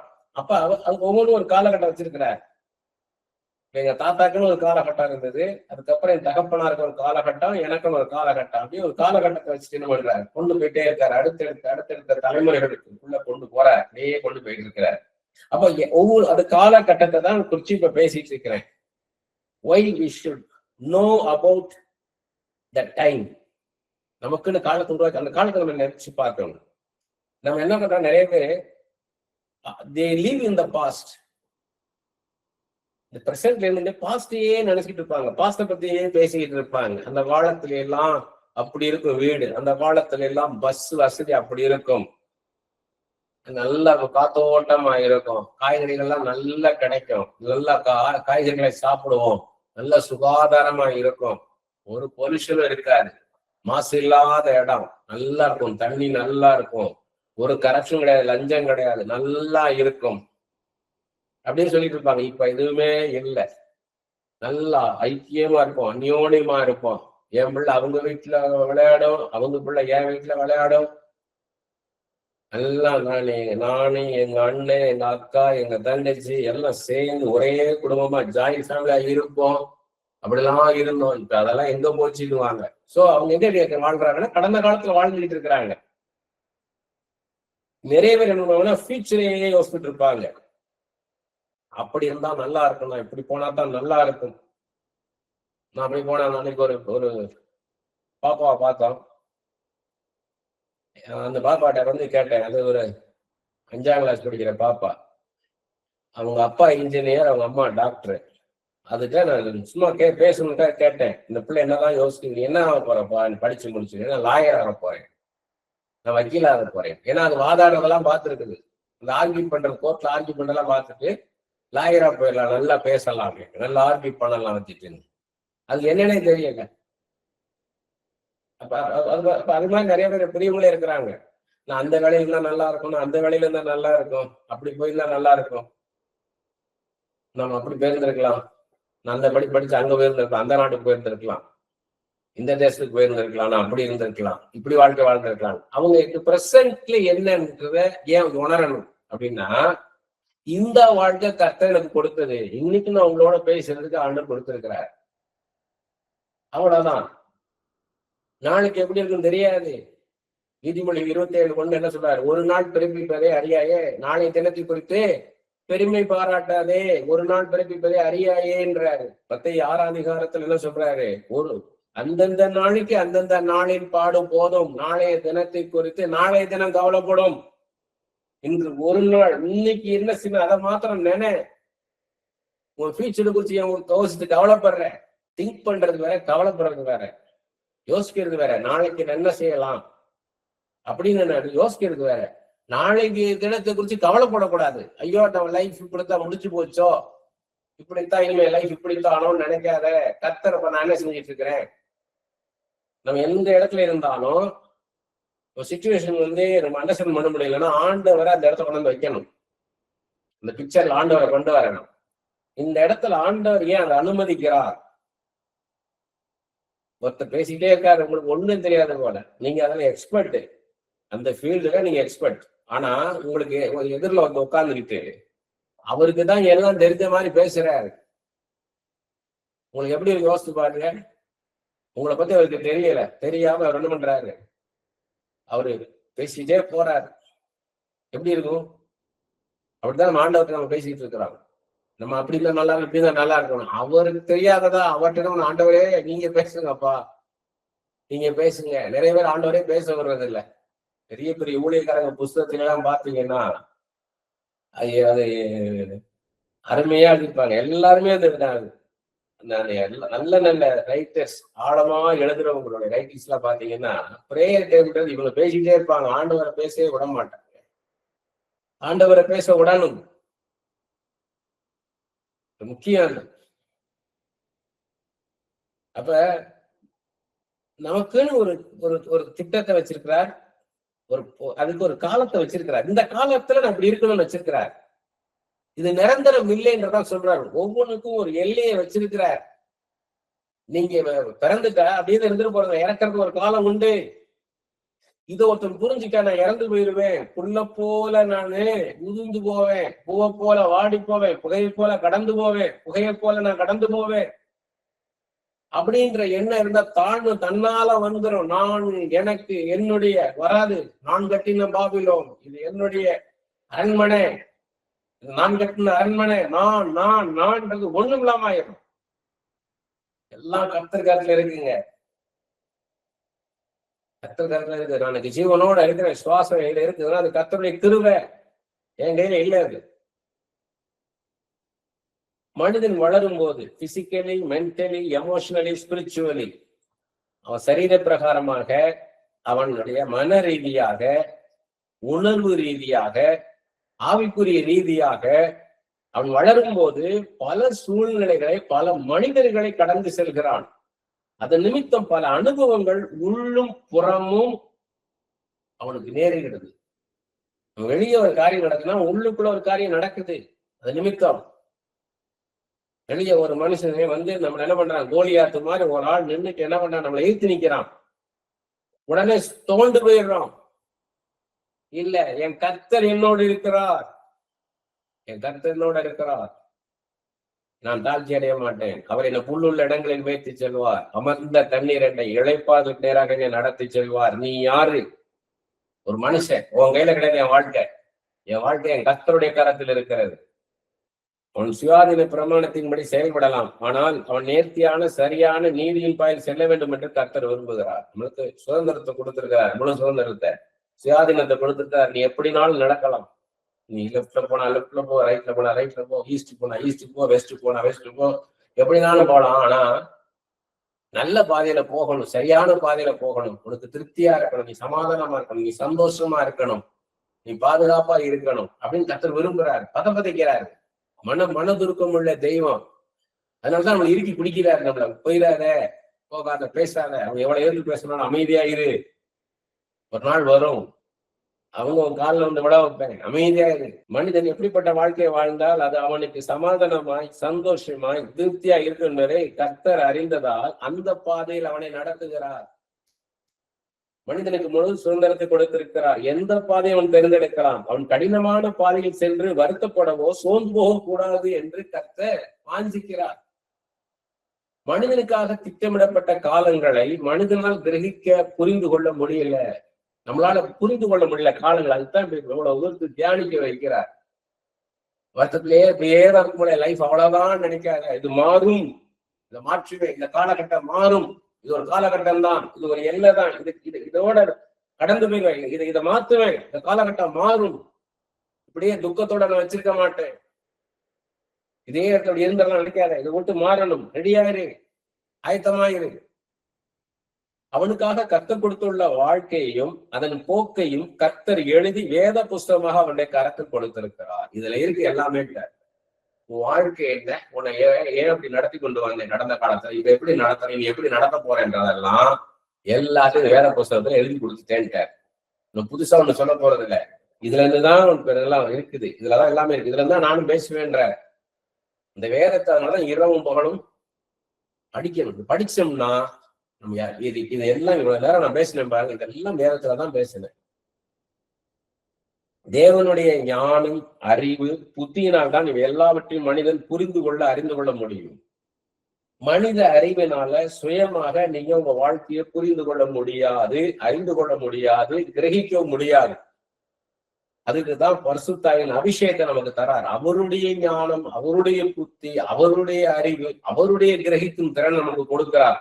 அதன்படிதான் நீங்க இதெல்லாம் புரிந்து கொள்ள முடியும். நம்ம தெய்வீக ஞானத்தை நமக்கு கொடுக்கிறார். நம்ம அப்படி ஆண்டவரை சரியாக புரிந்து கொண்டு பரிசுத்தாவின் அபிஷேகத்தை பெற்றுக்கொண்டு வேதத்தில் உள்ள சத்தியங்களை நீங்க சரியாக அறிந்து கொண்டீங்கன்னா, கர்த்தரை பற்றியும் அவருடைய நடத்துதலை பற்றியும் நீங்க சரியாக அறிந்து கொண்டீங்கன்னா உங்க வாழ்க்கையில போர் அடிக்காது. No boredom life. Boredom life கிடையாது. வெற்றுமையான வெறுமையான வாழ்க்கை கிடையாது. இயந்திரத்தை போல வாழ்க்கை கிடையாது. மெக்கானிக்கல் லைஃப் கிடையாது. ரொட்டீன் லைஃப் கிடையாது. இப்படித்தான் அப்படின்னு சக்கரை மாதிரி அப்படியே குண்டு சட்டியில வந்து குதிரை ஓட்டின மாதிரி வாங்க, குண்டு சட்டியில அப்படி குதிரை ஓட்டினது மாதிரி அப்படியே சுத்திக்கிட்டே வர மாதிரி அப்படிலாம் இருக்காது. நீங்க ஆண்டவர்கிட்ட வந்துட்டீங்கன்னா ஆண்டவர் வேற மாதிரி கொண்டு போவார். ஆண்டவர் புரிஞ்சுக்கிட்டீங்கன்னா போதும். மொனாட்டனஸ் லைஃப் கிடையாது. No boredom life, no mechanical life, no routine life, no monotonous life, no stagnant life, no lifeless life. சில பேர் பாத்தீங்கன்னா அப்படியே காலேஜ் வச்சாங்கன்னா வேலைக்கு போனாங்களா வந்தாங்களா தூங்குனாங்களா, வேலைக்கு போனாங்களா வந்தாங்களா தூங்குனாங்களா, இப்படியே போகும். அப்படி போல கிடையாது. நீ ஆண்டவரை புரிஞ்சுக்கிட்டா அதை இன்ட்ரெஸ்டிங் ஆக்கிடுவார். ஏன்னா இதை தாண்டி நான் போக போறேன். இந்த போத்திபார் வீட்டுல இருக்க போறது இல்லை. இதுக்கப்புறம் சிறைச்சா அதுக்கப்புறம் நான் அரண்மனைக்கு போக போறேன். இந்த சவுலினை துரத்த நான் ஓட போறது இல்லை. இந்த சவுலுக்கு பிறகு இந்த சவுலை ரீப்ளேஸ் பண்ணி நான் ராஜாவாக போறேன். இந்த ராஜாக்கெல்லாம் கலங்குனான், நான் கலங்க தேவையில்லை. சொப்பனத்தினால அந்த ராஜா கலங்கி போயிட்டான். ஆனா அந்த சொப்பனத்தினாலதான் கலங்குனானு தெரியல. சொப்பனம்னு தெரியுது, ஆனா கலங்கி போயிட்டான். ஏன்னா அவன் அறிவுக்கெல்லாம் அப்பாற்பட்ட காரியம் எனக்கு. அந்த அறிவை 17 வயசு 20 வயசுல தானியலாக எனக்கு கர்த்தர் வெளிப்படுத்துகிறார். எவ்வளவு திடமா இருக்கார் பாருங்க தானியல். நம்ம லைஃப் வந்து ஒரு மூவிங் லைஃப். ஒரு இடத்துல நிக்கல, இது மூவ் ஆகிட்டே இருக்குது. இதை நீங்க பைபிளை படிச்சாதான் தெரிந்து கொள்ள முடியும். உங்களுக்கு ஆண்டவர் கத்துக் கொடுத்தாதான் தெரியும். உங்களுக்கு சேஞ்சிங் லைஃப் ஒவ்வொரு நாளும் மாறிக்கிட்டே இருக்குது. ஒரு மூமெண்ட் இருக்குது. இதுல ஒரு மூமெண்ட் இருக்குது. இதுல ஒரு அப்படியே மூவ் ஆகிட்டே தான் இருக்கிறான். ஒவ்வொன்றையும் ஒரு உணர்வு உண்டாகிக்கிட்டே இருக்கு நமக்கு. அதுல நம்ம உள்ள கடந்து போய்கிட்டே இருக்கிறோம். நம்ம செகண்ட்ஸ், ஒவ்வொரு செகண்டும் லைஃப்ல மாறிக்கிட்டே போகுது. காரியங்கள் வளர்ந்துகிட்டே போகுது. அதை நீங்க அதோட ஓட்டத்துல நீங்க போகணும்னா பைபிளை படிச்சாதான் முடியும்.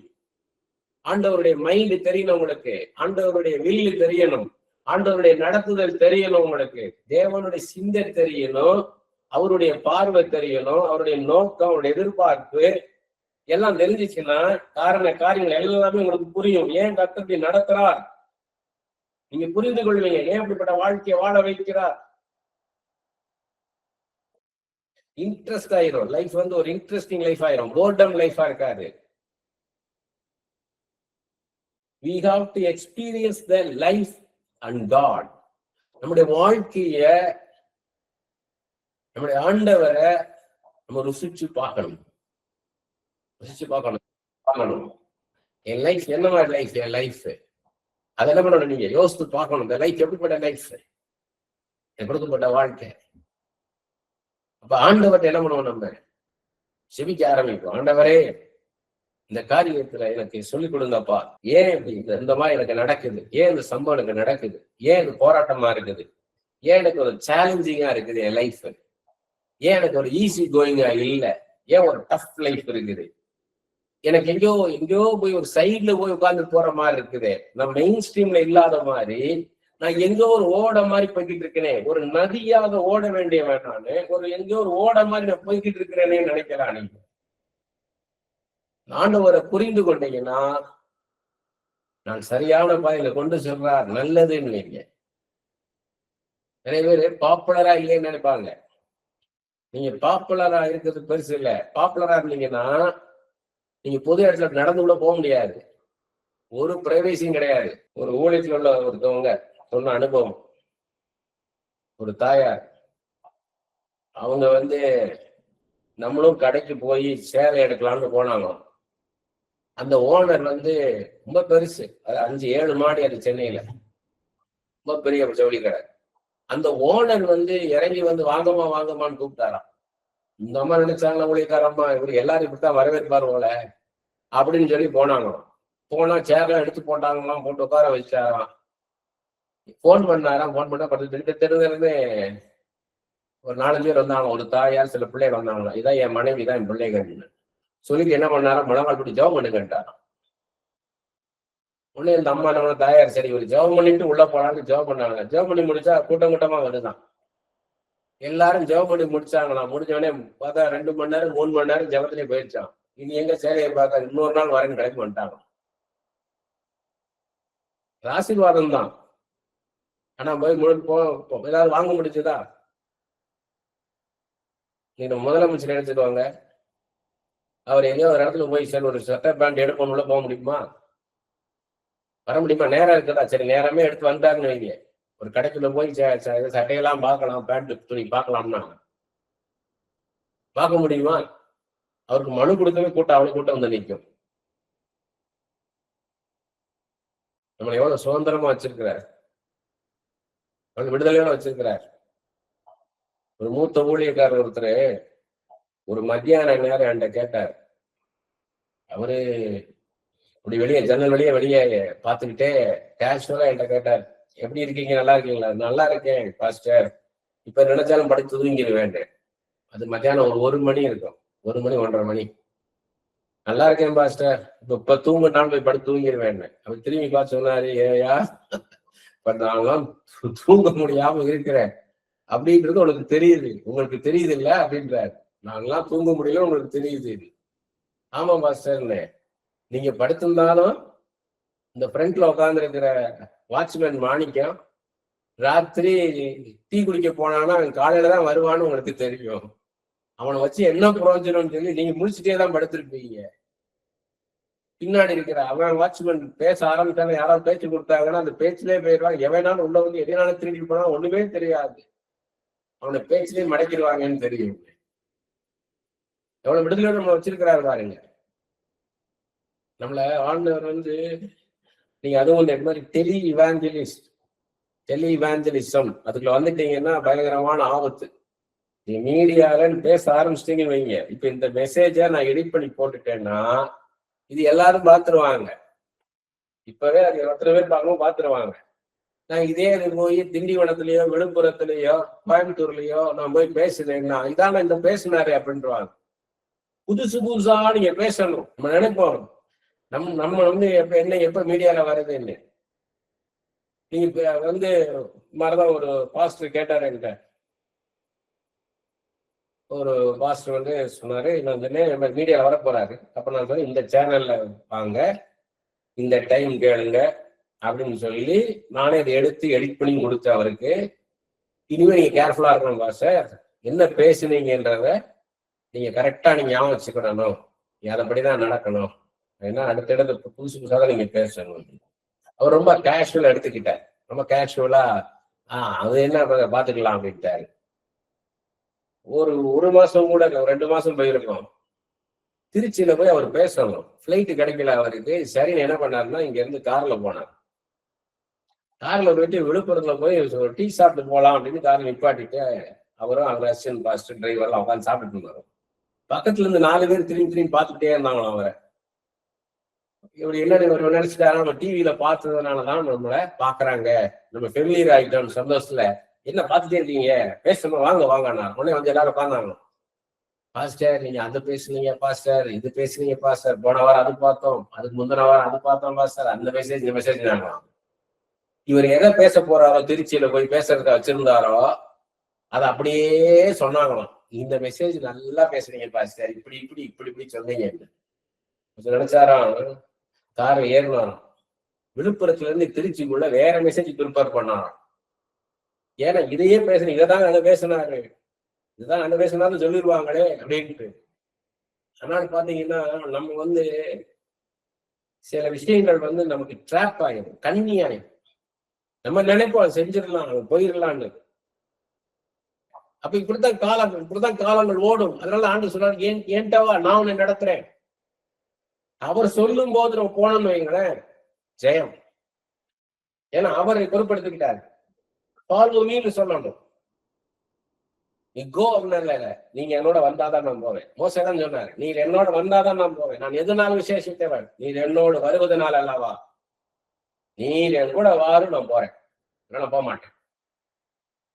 அதான் தேவ சித்தத்தின்படி காரியங்களை செய்யணும்ன்றது. தேவ சித்தத்தின்படி செஞ்சீங்கன்னா, கர்த்தருடைய சித்தத்தின்படி செஞ்சீங்கன்னா, அவர் சொல்றதின்படி செஞ்சீங்கன்னா, அவர் கூட வருவார், உங்களோட கூடவே வருவார், அவர் பொறுப்பெடுப்பார். இல்லைன்னா நம்மளா போய் என்ன பண்ணுவோம், கஷ்டப்படுவோம். அப்ப ஆண்டவரே கஷ்டப்படுவோம், நீ தான் போறேன் என்ன சென்னை போன்னு நினைப்பார். இல்லையா போனா பாத்தீங்களா, விட்டாரா? அப்ப நம்ம ஆண்டவர் என்ன பண்ணுறது, ஆண்டவரே சித்தமானால் பக்கம் கொண்டு போங்க, சித்தம் இல்லைன்னு நிறுத்தி போடுங்க. எப்பயுமே சிம்பிள் பிரேயர் இது. சித்தத்தை வெளிப்படுத்துவார், சித்தத்தை வெளிப்படுத்தல, உங்களால காத்திருக்கிறீங்க, உங்களால புரிந்து கொள்ள முடியல, தேவ சித்தம் தானா இல்லையான்னு தெரியலையா, ஆண்டவரே நம்மளுக்கு சித்தமானால் இந்த வாசலை தரங்க, சித்தம் இல்லைன்னா இந்த வாசலை மூடி போடுங்க. நான் அப்படிதான் எடுத்துக்குவேன். ஒரு இடத்துல போகணும், பெர்மிஷன் கொடுக்கலையா, தேவ சித்தம். பெர்மிஷன் கொடுத்தாங்களா, தேவ சித்தம். பெர்மிஷன் கொடுக்கலனாலும் தேவ சித்தம். எல்லாத்துலயும் ஆண்டவர் வச்சு பழகணும். இந்த காலகட்டத்துல நான் வரக்கூடாது, அவருக்கு எனக்கு ஒரு காலகட்டம் வச்சிருக்கிறார், அந்த காலகட்டத்தை எனக்கு கொண்டு வருவார். போஸ்டர் பார்க்கும் போது நம்ம சோர்ந்து போகக்கூடாது. நம்ம இவங்க எல்லாம் ஊழியம் பண்றாங்க, இவங்க எல்லாம் இருக்காங்க, நம்ம போட்ட வரவே நினைக்கூடாது. இல்ல, நமக்குன்னு ஒரு காலம் இருக்குது, அப்ப கொண்டாடுவார். நான் 23 வருஷத்துக்கு முன்னாடி நான் ஷூட் பண்ணி போட்டிருக்கலாம். இந்த 2016 தான் நான் யூடியூப்லயே நான் போட்டேன் மெசேஜ், ஃபர்ஸ்ட் மெசேஜ். 2002 ரசிக்கப்பட்டது. 14 வருஷம் அப்புறம் தான் நான் யூடியூப் வரேன். அப்பயே நான் ஏன் போட்டிருந்தேன்னா, நான் ஐயோ நல்லா பேசியிருக்கேன், இவ்வளவு இம்மெச்சூர்டா நான் பேசியிருக்கிறேனே, வளர்ச்சி இல்லாம பேசியிருக்கேனே, முதிர்ச்சி இல்லாம நான் பேசியிருக்கிறேனே அப்படின்னு யோசிச்சிருப்பேன். நான் ஒரு வளர்ச்சி இல்லாதவன ஒளி வந்திருப்பேன். நான் எனக்கு நல்ல வளர்ச்சியை கொடுத்து ஒரு மெச்சூரிட்டியை கொடுத்து கொண்டாந்து இருக்கிறார், பேலன்ஸ்டா இருக்கும்படி. இப்படி பண்ணு, இப்ப பேசு, ஆஃப் பாயிண்ட் வெளியே வந்துடக்கூடாது. அப்ப நம்மளை ப்ரிப்பேர் பண்ணணும், நல்லா நம்ம ப்ரிப்பேர் பண்ணிட்டு நம்ம என்ன பண்ணணும், வெளியே வரணும். அதுக்கு நீ நிறைய நம்ம பைபிளை படிக்கணும். மோசஸ் பார்த்தீங்கன்னா 40 வருஷம் காத்திருக்க வச்சார் வனாந்தரத்துல. யோசேப்பு வெயிட்டிங் டைம், காத்திருந்த காலம் 13 வருஷம் காத்திருந்தாரு. 17 வயசுல சொப்பனம் கொடுத்தாரு, 30 வயசுல நடந்தது. மோசைக்கு 40 வயசுல அரண்மனையில் வெளியே வந்தாரு. ஆனா 40 வருஷம் வனாந்தரத்துல 80 வயசுலதான் அவர் பயன்படுத்துறாரு. அந்த வனாந்தரத்துல 40 வருஷம் அவருக்கு ப்ரிப்பரேஷன் டைம், வெயிட்டிங் டைம், அவரை நல்லா மெச்சூர்ட் ஆக்கிட்டாரு. எப்படிப்பட்ட ஜனங்கள் மத்தியில் அவர் சந்தோஷமாய் சமாதானமாய் அவர் இருக்க முடியும் கொண்டாந்துட்டார். முறுமுறுக்கிற ஜனங்கள், திருப்தி இல்லாத ஜனங்கள், அதிருப்தியான ஜனங்கள், எதிர்த்து நிற்கிற ஜனங்கள், அவரை தலைவனாக ஏற்றுக்கொள்ளாத ஜனங்கள் மத்தியில ஒரு தலைவனாக நின்று நடக்கிறார். அதே மாதிரி பாத்தீங்கன்னா தாவீத 15 வயசுல அபிஷேகம் பண்ணிட்டார், நீதான் அடுத்த ராஜாங்க. ஆனா அவர் யூதாவின் ராஜாவாகும் போது 23 வயசு, சமஸ்த இஸ்ரவேலின் மேல ராஜாவாகும் போது 30 வயசு. அதுதான் ஃபுல் ஃபிளெஜ்டு கிங். அப்ப 15 வருடங்கள், 15 வயசுல அபிஷேகம் பண்ணாரு, 30 வயசுலதான் இஸ்ரவேலுக்கு ராஜாவாகிறார். 15 வருஷம் காத்திருந்த காலங்கள். ஒரு காலத்தை ஆண்டவர் வச்சிருக்கிறார், நேர்த்தியாக நடத்துவார், நம்மளை உயர்த்துவாரு. அவசரப்படக்கூடாது, அவசரப்படக்கூடாது. சாரால் அவசரப்பட்டாங்க, இஸ்மவேல் வந்துட்டான்.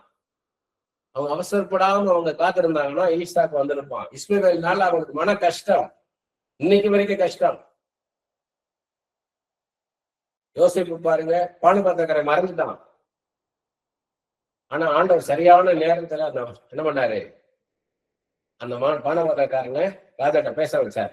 யோசிப்பு சொல்லும் போது பானபாத்திரக்காரன் பேசல, ஆண்டவர் பேசக்கூடிய ஒரு சூழ்நிலையை உண்டாக்குனார். அப்ப அந்த பானபாத்திரக்காரன் பேசினான்.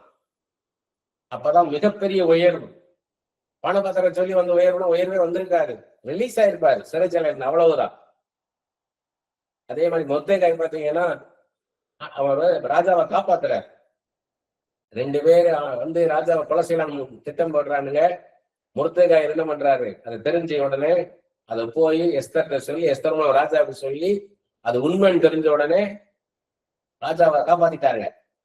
ஆனா அதுக்கு ஒரு ரிவார்டு மொர்தெகாய் கிடைக்கல. ராஜா வந்து மறந்தாய். ஒரு நாள் ராத்திரி ராஜாவுக்கு தூக்கம் வரல. அந்த தூக்கத்தை நிறுத்தினது கர்த்தர் தான்.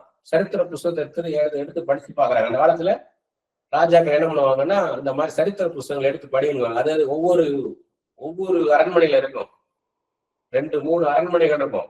அது ஒரு அரண்மனையில இருக்கிற பணம் படிக்கிறாங்க. படிக்கும்போது பாத்தீங்கன்னா அந்த ராஜாவை மொர்தெகாய் காப்பாத்தி இருக்கிறாரு. இதுக்காக ஏதாவது செஞ்சோமானா இல்லைன்றாங்க. அப்ப வந்து ராஜா கடப்படுத்துறாரு மொர்தெகாயை.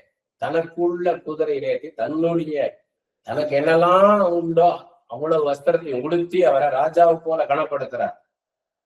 இதெல்லாம் சிம்பாலிக்கானது. ஊமையாக சொல்றாரு, நம்ம ஆண்டவருக்கா காத்திருந்த ஆண்டவர் அவரு வந்து நம்மளை கனப்படுத்துவார். I know out honour you. உன்னை எப்படி கனப்படுத்துன்னு தெரியும். ஒரு காலகட்டம் நீ காத்துரு. ஆண்டவருக்காக நம்ம செயல்படும் வர காத்திருக்கணும். தாவீது ஒரு இடத்துல சொல்றாரு, நான் பெலிஸ்தருக்கு விரோதமாக நான் போகலாமான் போது ஆண்டவர் சொல்றாரு, நீ காத்துரு, முசுக்கட்டை செடிகள் நுனிய பார்த்துட்டே இரு, அதுல ஒரு இறைச்சல் கடந்து போகும் அந்த நுனியில.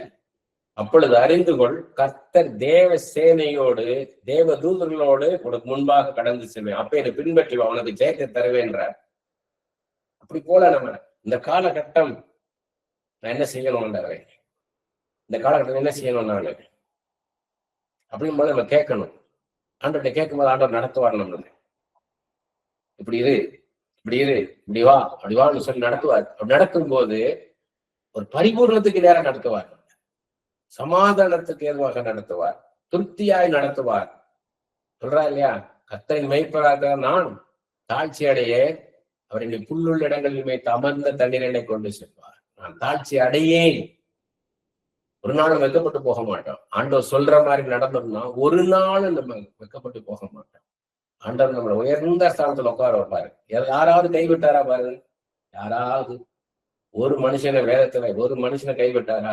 இல்லையா, யாரையும் கைவிடல, யாரையும் கைவிட மாட்டார். நம்ம தான் என்ன பண்றோம், சுயமா நம்ம சுய புத்தி மேல சார்ந்துக்கிட்டு நம்மளா முன்னேறிடுவோம், அப்படி பண்ணிடுவோம், இப்படி முன்னேறிடுவோம். யாக்கோபு ஞானத்தை எப்படி பயன்படுத்தினார், தந்திரமா பயன்படுத்தினார். ஏசாட்ட இருந்து எல்லாத்தையும் திருடினார், சேஷ்டபுத்திர பாகத்தை ஆசீர்வாதத்தை எல்லாம் திருடினார். ஏதாவது கொண்டு போனாங்க, ஒன்னும் கொண்டு போனார். கர்த்தர் தான் அவர் ஆசீர்வதிச்சு வைத்தனார். அப்படி போல நாம சுயமாக நடக்காதபடிக்கு இது சீக்கிரமா நடக்கணும் நினைக்கக்கூடாது. அவரு கரெக்டா நடத்துவார். அவர் ஸ்லோவா நடத்துற தேவன் அல்ல. அவர் காலங்களை நியமித்தவர், அந்த காலகட்டத்துல சரியாக செயல்படுவார். குறித்த காலத்துக்கு தரிசனம் வைக்கப்பட்டிருக்கிறது. அது தாமதித்தாலும் காத்துரு, அது தாமதிப்பதில்லை, அது நிச்சயமாய் வரும். உனக்கு அது தாமதம் போல தோன்றலாம், தாமதம் பண்ண மாட்டேன், நான் தாமதிக்க மாட்டேன். ஏசாயா 16:5 சொல்றாரு, துரிதமாய் நீதி செய்கிற தேவன்றார். லூக்கா 18:8 சொல்றாரு, சீக்கிரத்திலே நீதி செய்வேன்றார். என்னை நோக்கி இரவும் பகலும் கூப்பிடுவர்களுக்கு நான் சீக்கிரத்திலே நீதி செய்வேன். சீக்கிரம் என்னன்னு தெரியும். அவர் தான் நமக்கு சீக்கிரம் கத்துக் கொடுத்தவரு. எமர்ஜென்சினா என்ன அவருக்கு தெரியும். சடிதியா இறங்கி வருவார். சடிதியா இறங்கி வருவார். கைவிடப்பட்டது போல இருக்கும் இல்ல. அதுதான் சொல்றாரு. சாமுவேல் 7 நாள் காத்திருந்தாரு சவுல்ட்ட. ஆனா சவுல் என்ன பண்ணல, காத்திருக்கல, அவசரப்பட்டார். அந்த 7வது நாள் முடிவுக்குள்ள அவசரப்பட்டார். அப்ப வரப்போறார் சாமுவேல். எதுக்கு சொல்றாரு? ஆண்டவர் தான் ஆண்டவர் நமக்கு சொல்றாரு, சாமுவேல் புருஷன் ஆண்டவர் இருக்கிறார், நீ வெயிட் பண்ணு, நான் வந்துடுறேன்றார். நம்ம அவசரப்படக்கூடாது, காத்திருக்கணும். அது காலகட்டம். இது இந்த காலகட்டம். இந்த காலகட்டம் இப்படி இருக்கணும். இதுக்கப்புறம் இந்த காலம் மாறும். இதுக்கு ஒரு எல்லை இருக்கு. இந்த காலத்துக்கு ஒரு எல்லை இருக்குது. இதை தாண்டி என்னை கொண்டு வருவார். இதை கடந்து நான் செல்லுவேன். நான் என்னை கொண்டு போவார் ஆண்டவர். அந்த நிச்சயம் நமக்கு வேணும். நிச்சயமா நம்மளை ஆண்டவர் ஆசீர்வதிச்சு உயர்த்துவார். சகலத்தையும் அதனதன் காலத்திலே நேர்த்தியாய் செய்து வைத்திருக்கிறேன் என்றார். Is God of perfection, is God of wholesomeness. பரிபூர்ணம் உள்ள தேவன், சம்பூர்ணம் உள்ள தேவன் அவர், நிறைவுள்ள தேவன் அவர், உயர்த்துகிற தேவன். ஒரு நாள் கைவிட மாட்டார், உயர்த்துவார். இந்த காலகட்டம் நன்மைக்காக. இதை கடைசி வரைக்கும் நீங்க இந்த போத்திபார்வையில வச்சிருந்துக்க மாட்டார். கடைசி வரைக்கும் என்னை சிறைச்சாலை வைக்க மாட்டார். நிச்சயமாக நான் அரண்மனைக்கு செல்வேன். நான் பிரதான மந்திரியாக என்னை கர்த்தர் உயர்த்துவார். அது எனக்கு முன் உதாரணமாக, எனக்கு திருஷ்டாந்தமாகத்தான் யோசேப்பை வச்சிருக்கிறார், தானியேலை வச்சிருக்கிறார், தாவீதை வச்சிருக்கிறார். யோசித்து பாருங்க. தானியேலை 17 வயசுல அவரை அடிமையா கொண்டாந்தாங்க. 20 வயசுல அவர் ராஜாக்களுக்கு ஆலோசனைக்காரன் ஆயிட்டாரு. ராஜாக்கு ஆலோசனைக்காரன், 20 வயசு பையன்.